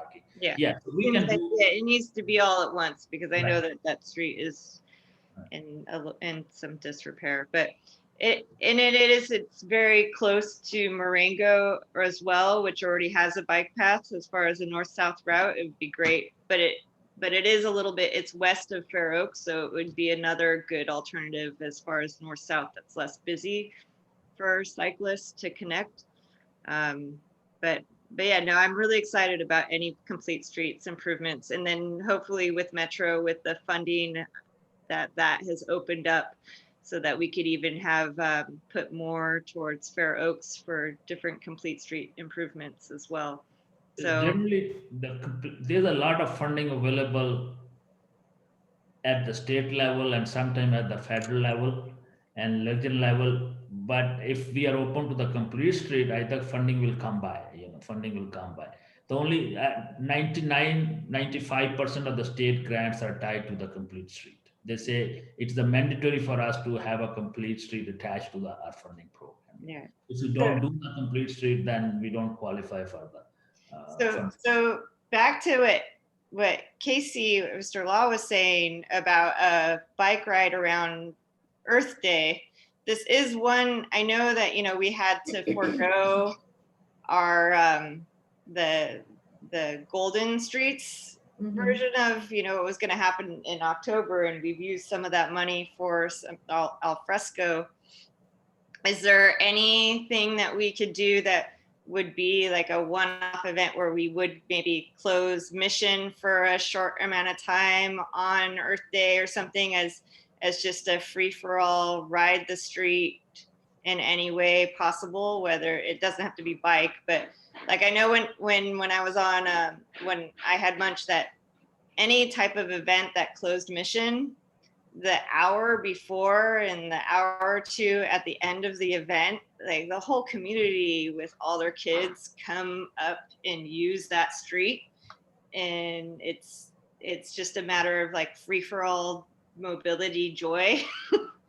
So it could be a opportunity, or else I don't know if it's something like on Meridian, or even if it is a short span like what he's saying, it could be something that we could look into. I don't know the money. I know we have that money for the Golden Streets that we have a deadline to repurpose by, we have to pledge it by, like, is it April or is it May? So this is this is a project which is led by the planning departments. We just help them on the technical sides of on the fund. So I think the Earth Day, and given the resources which we staff, it's not in our capability to do that. We are extremely short on staff. So I will not promise you that something we can do that within, but maybe in the future years, once we do a plan, we can consider all those impacts in the future year. Okay. Yeah, depending on how everything is, it may have to stay virtual. Yeah, right. When is the Earth Day? It's April something, right? It's April 22nd, Okay. and it's a Thursday. So would we look at something the weekend, or does it matter if we're doing a Zoom thing if it's on Earth Day? I mean, maybe we can do something on actual Earth Day, but I mean, it's a weekday, so maybe,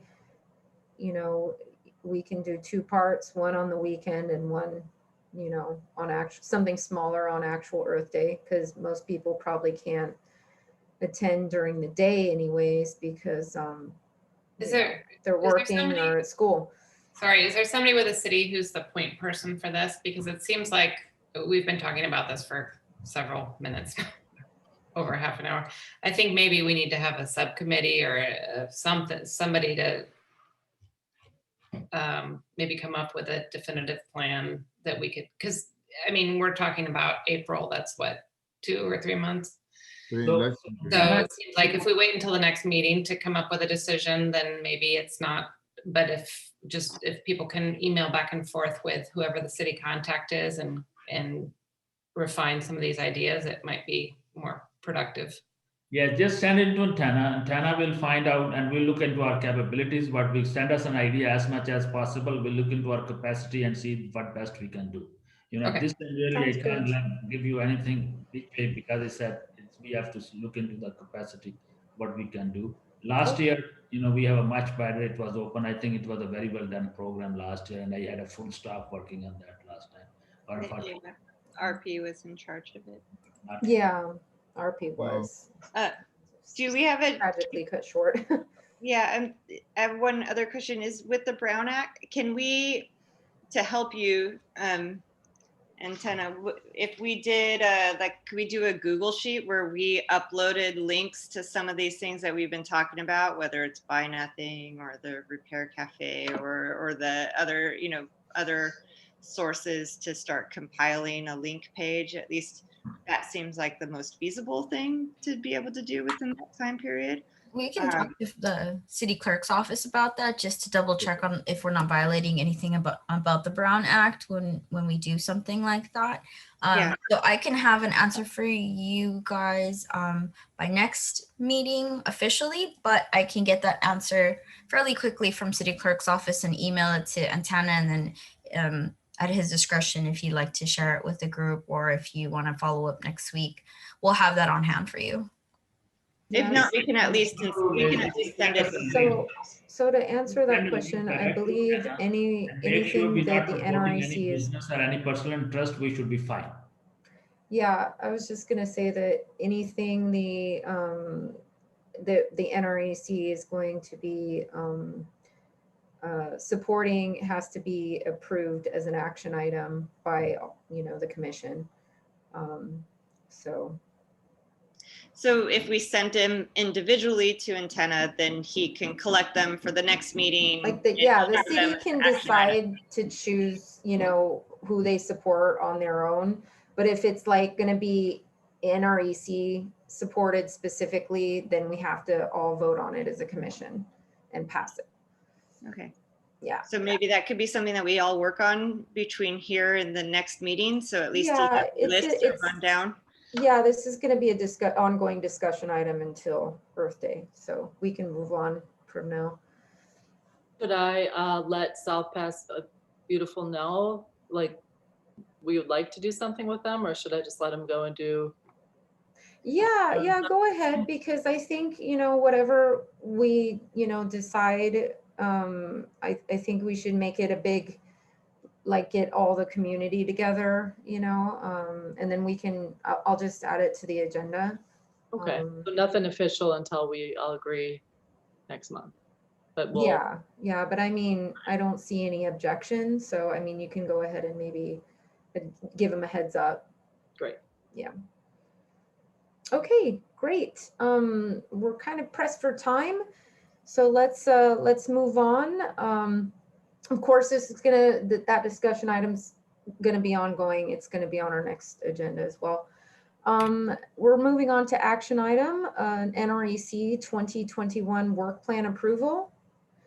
Do we have any questions with the work plan? I asked that you keep it brief in the interest of time.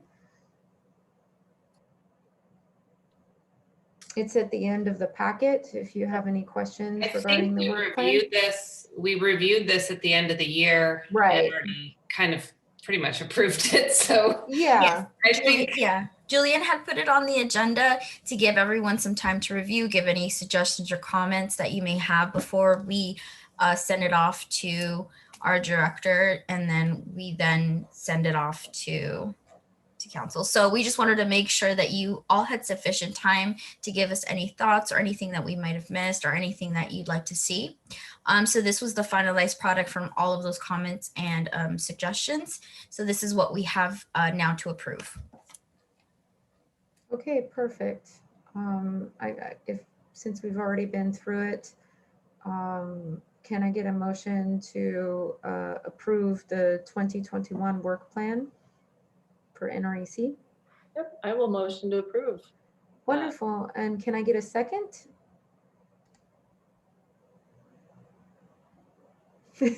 All second. Did somebody say it? I can't see anybody. I'm so sorry. Yeah, Did Commissioner Jones second. Yeah. Oh, okay. Sorry about that. My Zoom keeps clicking off when I go to the packets, so I can't see any of you guys. Okay. Okay. So can we get a roll call to approve? Yes, of course. Commissioner Hammond? Yes. Commissioner Jones? Yes. Commissioner Siegel? Yes. Commissioner Law? Yes. Vice Chair Boards? Yes. Chair DeGiorgi? Yes. All right. Okay, motion passes unanimously. Okay, perfect. The next action item we have is the NREC 2020 annual report approval. Does anyone have any quick questions or comments regarding that report? No. All right. Can I get a motion to approve the 2020 annual report? I will motion to approve that. Wonderful. And can I get a second? I'll second it. Perfect. Amy, Commissioner Jones. Thank you. I heard you this time. And can we do roll call, please? Sure. Commissioner Hammond, Yes. Commissioner Jones, Yes. Commissioner Siegel, Yes. Commissioner Law, Yes. Vice Chair Boards, Yes. Chair DeGiorgi. Yes. Thank you. Motion passes 6-0. Thank you. Next action item, we have the election of chair and vice chair. I would just like to say I would be honored to continue serving as your chair if that's okay with everyone. I just wanted to say that, but this is an election, so I don't remember how that part works exactly. I'm sorry. It's getting a little late. No, that's okay. So we open the floor up to all of the commission. Yes. For any volunteers that would like, we can do first chair if you'd like. So if anybody would like to volunteer to be chair, or if you'd like to nominate another commissioner to be chair, this is the time to do so. And then we have to see if that commissioner accepts the nomination, and then we have a motion. I see. Okay, so I volunteer to be chair of this commission, if it's okay with everyone. Is there anybody else that would like to? Is there anybody else that would like to volunteer? I had thrown my name out there, but obviously, I mean, it doesn't really matter to me. I just thought I would take the helm for a year. Okay. If that's, you know, if you weren't wanting to be in that position anymore, but I don't know how this process works. So, Okay. and I'm easygoing, so. Okay, so did you want to be nominated, Amy, for the chair position? Sure, why not? All right. Okay, so I'm not. How does this work now? Well, so it's up to so we can do a nomination for Commissioner Jones to be chair. So if she accepts the nomination or she volunteers, we could then do a motion of that, and then we can move on to vice chair. But it just depends on the vote. If you would also like to continue as chair, you will then we go around doing the motion process for current chair. So just depends on. You know what? It's too awkward. Never mind. Back to my. It's completely up to the commission. So whichever route you would like to go. Okay. Well, I've been chair. I don't want to take the seat if someone else wants to, you know, I don't want to be like hogging the seat, as it were. So Commissioner Jones, are you still there? Hello? Yeah. Oh, okay. Would you like to be chair for this year? You know, I think this is my last year, and so that's why I was thinking I would chair the commission this year, but Okay.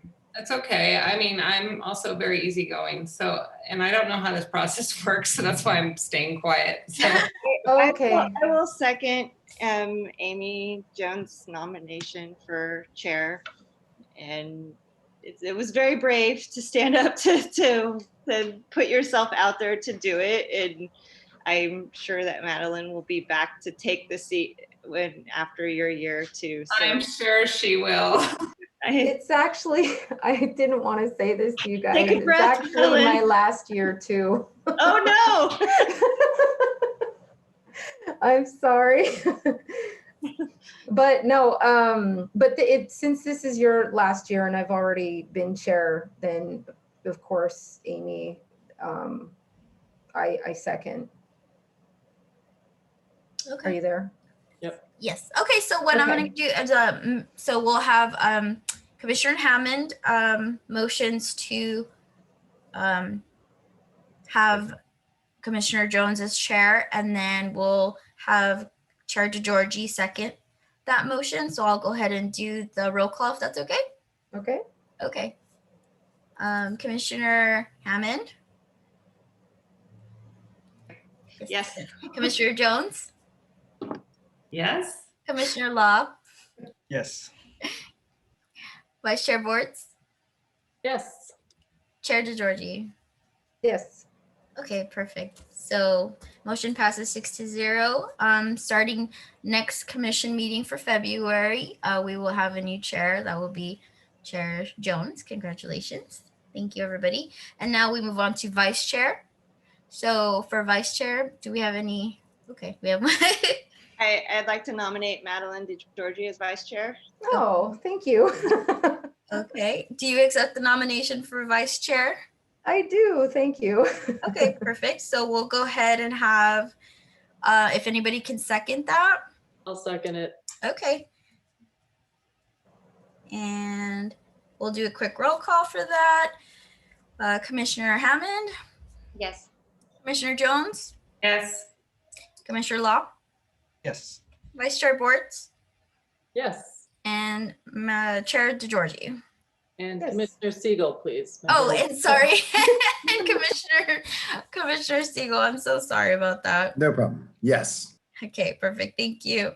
We might need to formally actually record Commissioner Siegel's vote on the chair. Oh yes, I'm sorry. I think it went blank for a second on you, and so like I'm so sorry about that.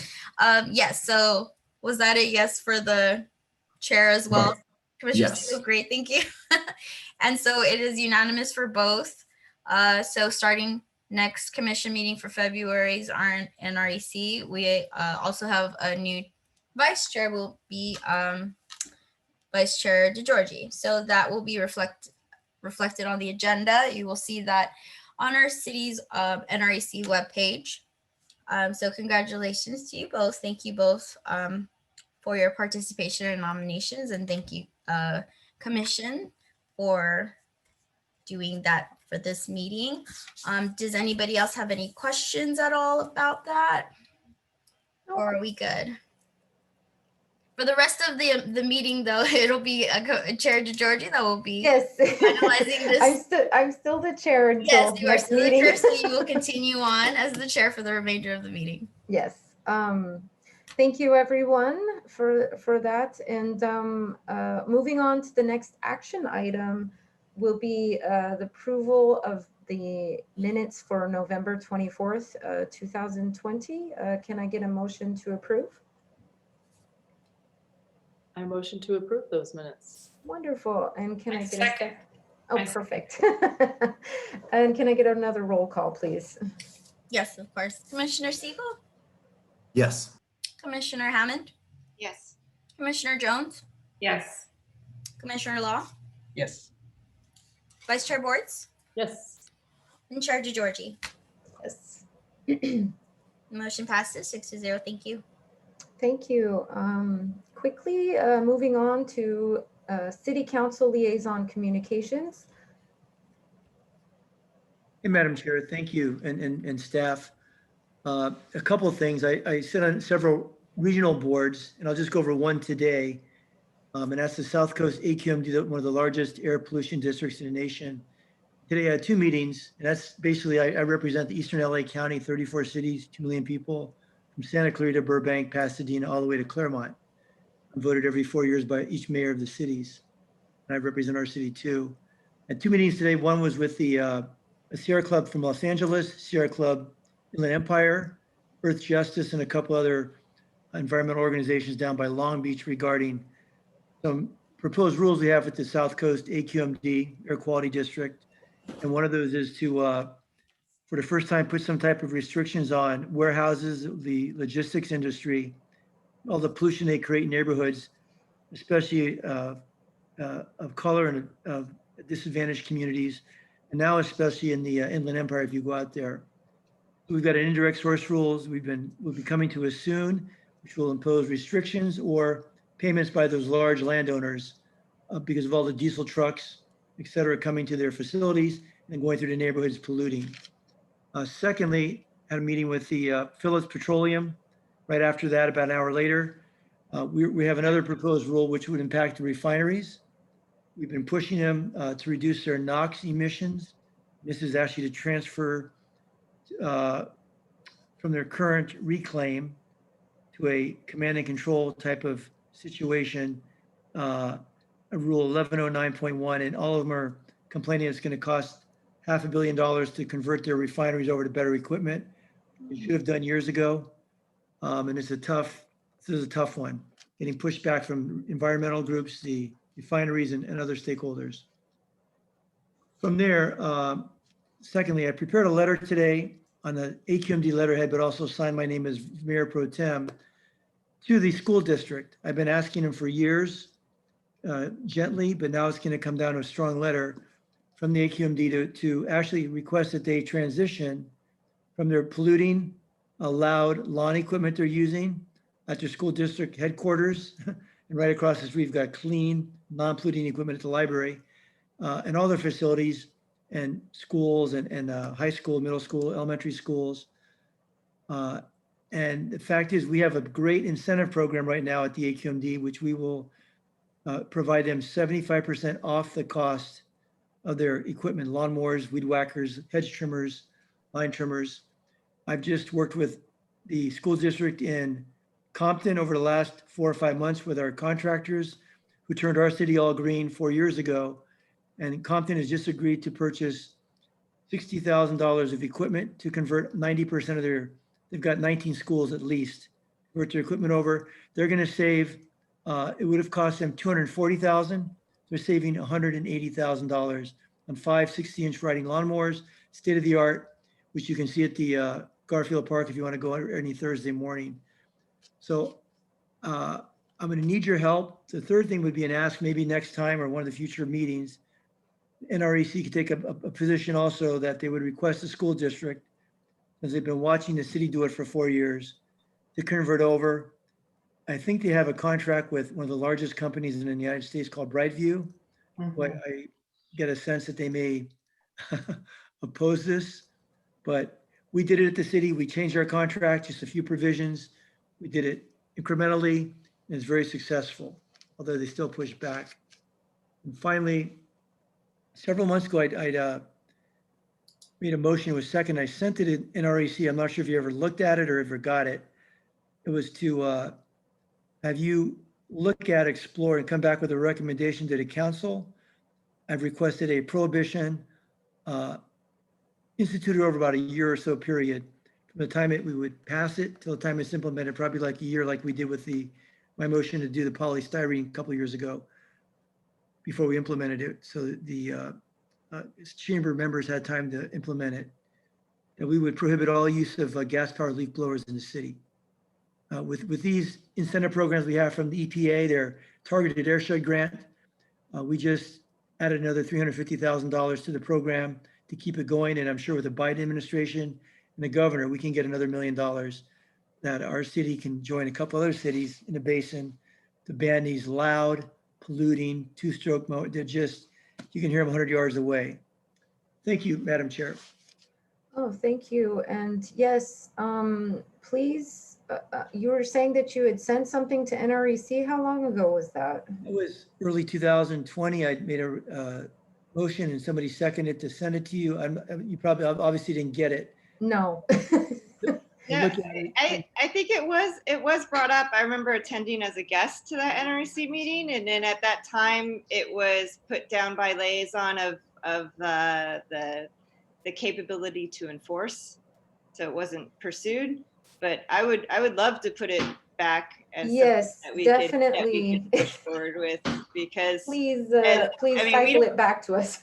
yeah, we don't have the industrial pollutants as far as emissions in our city, but our biggest emission polluters are The two-stroke engines. yeah, our two-stroke engines and our consumer cars. So if we can lessen two-stroke, that would be huge, consider that their emissions are way worse than our autos. One leaf blower is equal to about 80 cars running. Yeah. Exactly. Yeah. How do you guys, how do you propose to get those sort of electric ones in the hands of the people that are actually using them though? 'Cause that's, It's the incentive programs that we need to really push, because I mean, there is a cost, and a lot, you don't want to take somebody's livelihood away from them. So it's incremental. It's incremental, like Mr. Cacciati said. And I do think that we had it on our work plan. I don't know what happened to it, but Yeah, I don't either. it was definitely one of our top priorities. And I feel like, I don't know, I know we just approved our work plan, but maybe we can put an addendum to that, or we can at least consider it just doing a little bit of extra work this year. But it is, I mean, especially in the pandemic, I think all of us who are working from home are really noticing what a severe noise and air pollution problem it is. So yeah, definitely.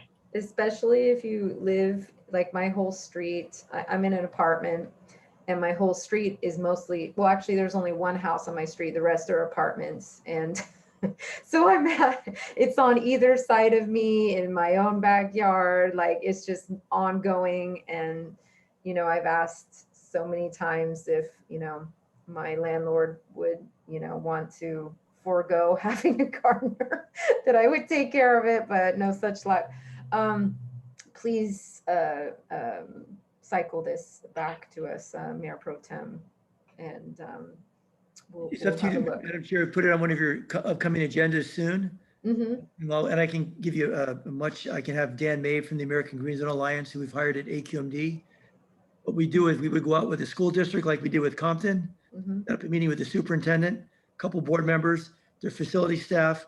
I'll send you a copy of the letter we drafted and sent to the district today. Perfect. And basically, you would show up with all the state-of-the-art equipment, show them what it does, let them test it, and say, you can come to even Garfield Park on a Thursday and watch the staff implement it on our parks. Wonderful. This sounds great. Since I won't be making, well, I'm not sure if I make the next agenda, or if Commissioner Jones will be making the next agenda, but I think we're pretty unanimous on this commission when we say that we're interested. So thank you, Mayor Pro Tem, for that communication, and please send us information as soon as you are able. Anything else? Does anybody else have any questions or comments for Mayor Pro Tem Cacciati? No. Mayor Pro Tem, does it look like the city, the school district will be switching to electric for their maintenance? Commissioner, I've informally talked to board members over the years, and they just listen, and I have honestly been bringing it up for 4 years since the city did it. When I ride my bike to the train in the mornings, go down El Centro, and on the left you've got the library. You can barely hear the electric leaf blowers and weed whackers. On the right, the school district is just blowing up dust, and it's polluting and smelly and loud, as you know. So the letter went out. I'll get a copy to staff. They can share with you. School districts, entire school districts, 3 to 4 times our size have done it.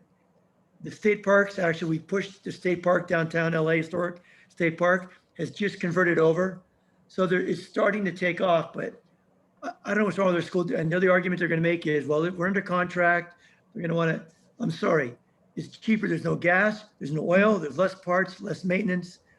It's a simple issue. And we got to get the parents on board, I think, too, because, this is something that affects, our kids that are attending the schools as well. And I live right down the street. I live in between 3 schools, as a matter of fact. So I can attest that it's pretty bad.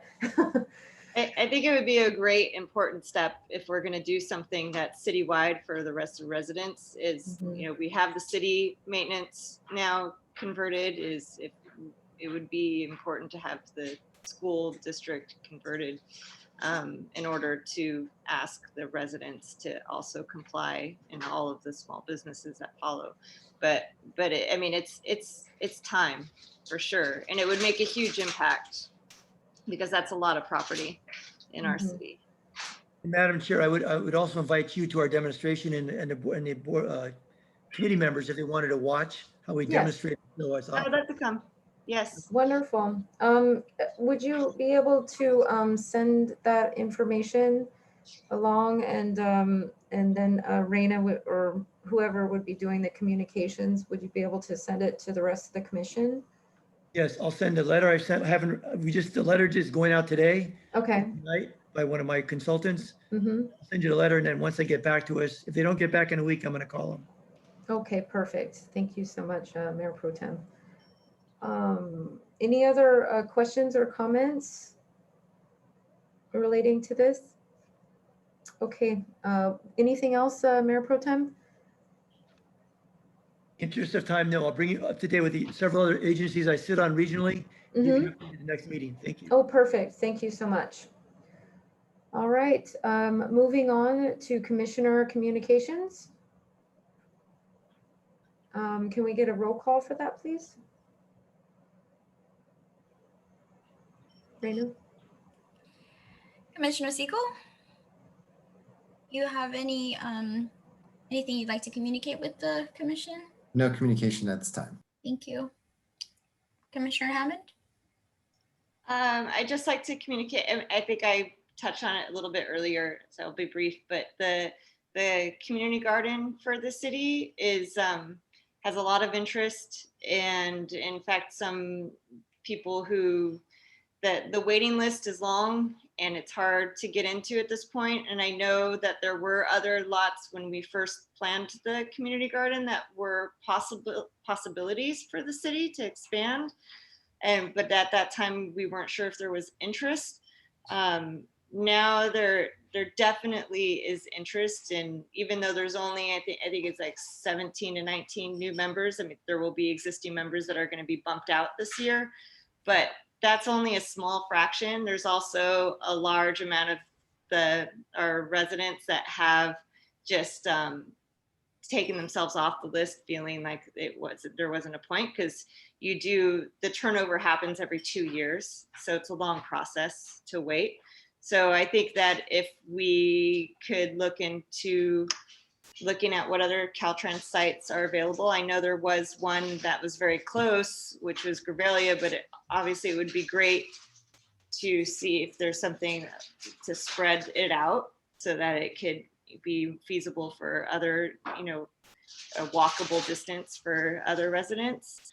But even if it was Gravalia, if that was the main lot that was accessible, that it would be easy to set that up. And I'd be happy to help facilitate that, go through the process all over again. But it's been doing great. I mean, if you haven't seen the community garden, I know it hasn't been open to the public as much now because of COVID, but you could still peek over the fence. It's beautiful, and we've partnered with the schools for field trips, and the local Boy Scout troops and Girl Scout troops are always building different things and learning about sustainability. We have regular compost there. We don't have the capability to take outside compost because it wasn't really designed that way. But that could also be another possibility at a new lot, is that we could design it in a way to have a bigger compost facility that maybe has somebody that's in charge of it as a position to facilitate some sort of local community collection. for organic waste diversion. There's a lot of opportunity within that. There's a lot of different type of community garden models that are even within the LA County area that I'm happy to share. I did a lot of research when we planned the initial garden and with LACGC.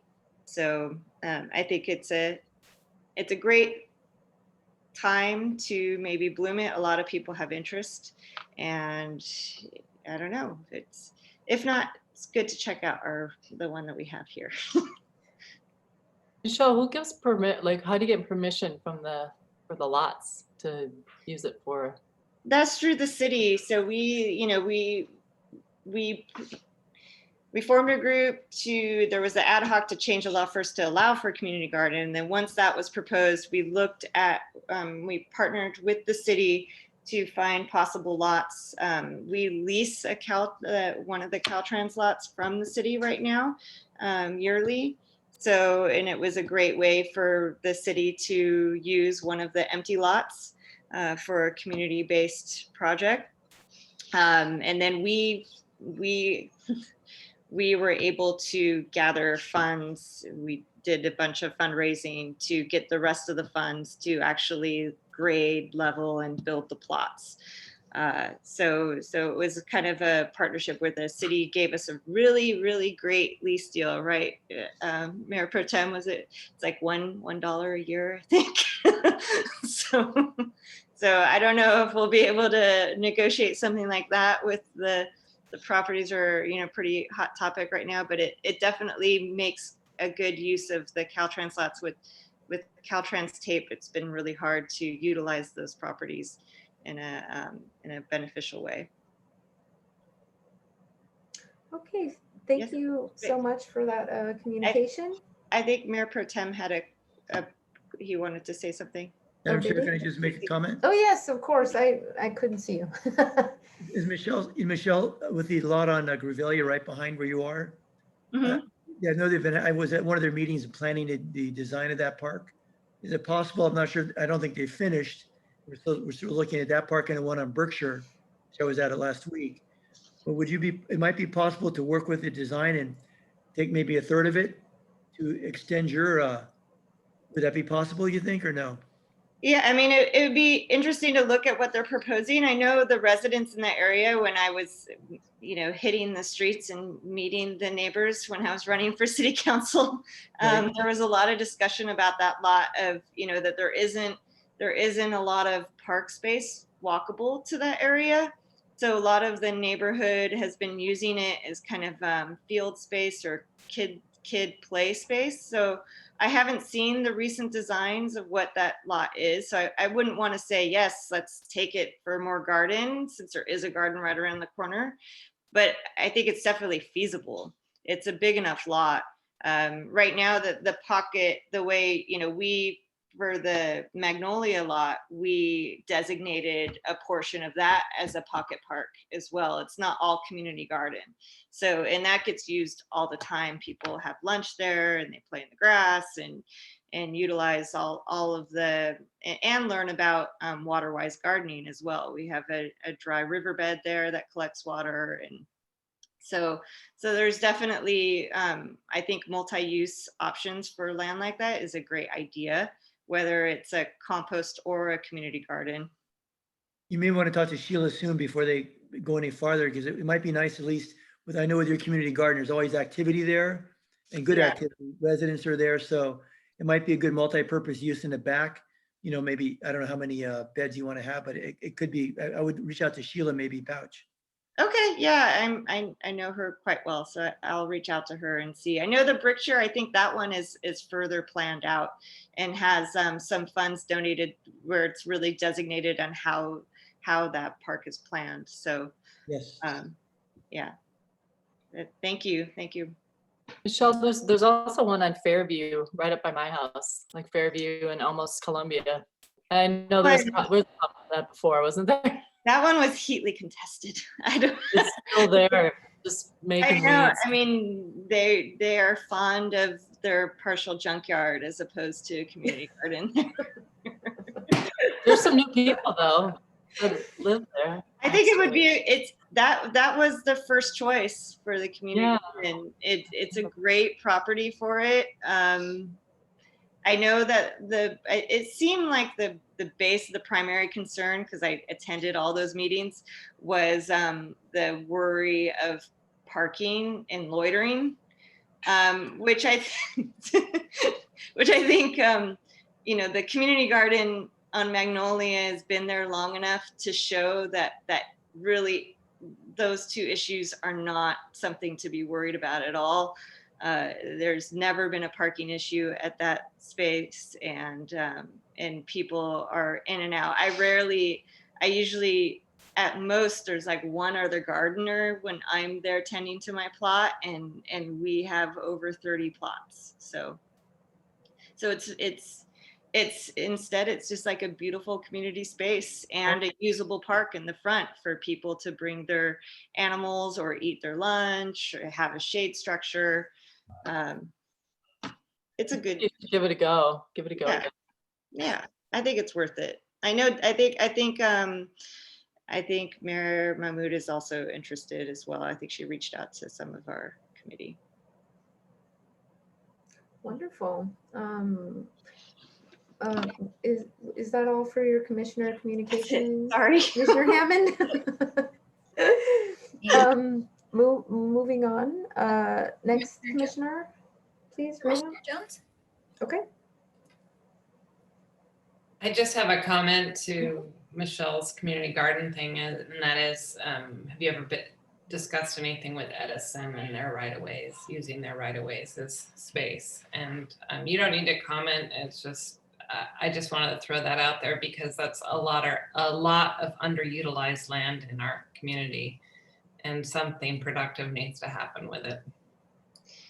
I know that, oh my gosh, brain freeze, but from South Pass Beautiful has presented something to MTech about using that space. And then also it was also presented as an option for a bike path in the 2011 master bike plan for South Pasadena.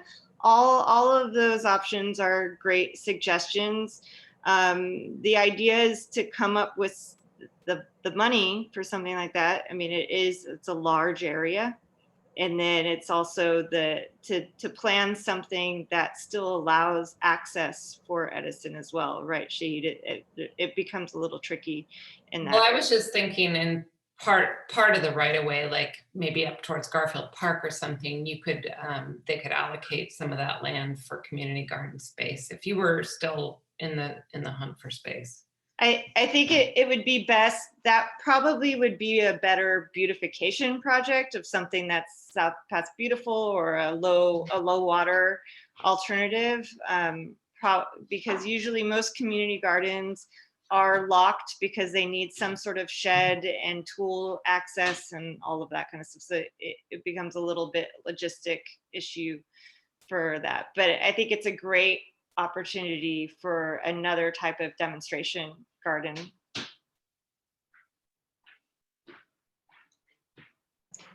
Okay, perfect. Thank you. Any other communications from you, Commissioner Jones?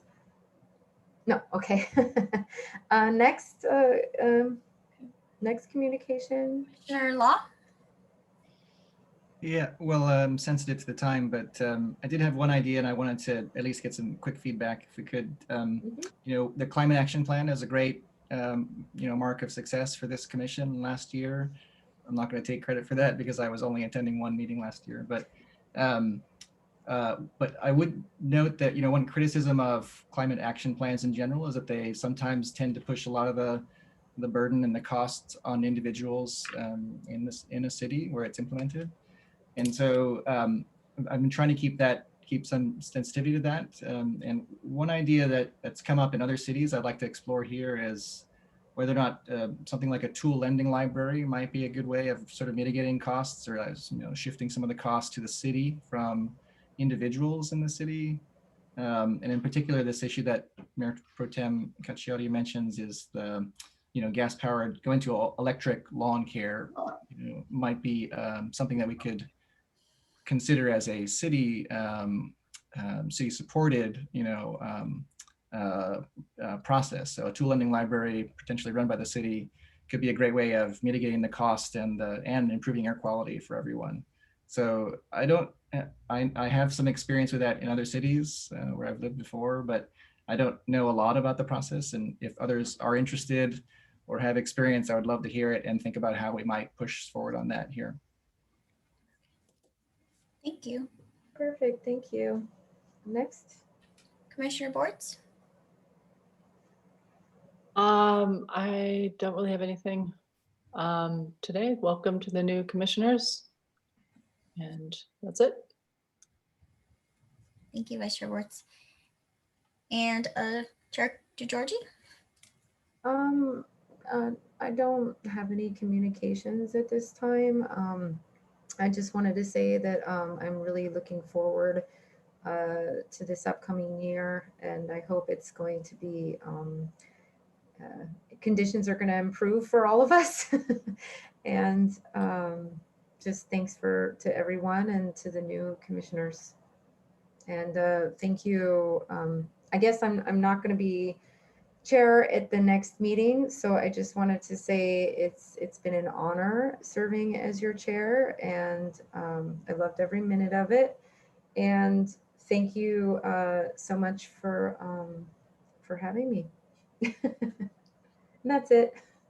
Thank you, Chair. So thank you. Moving on to staff liaison communications.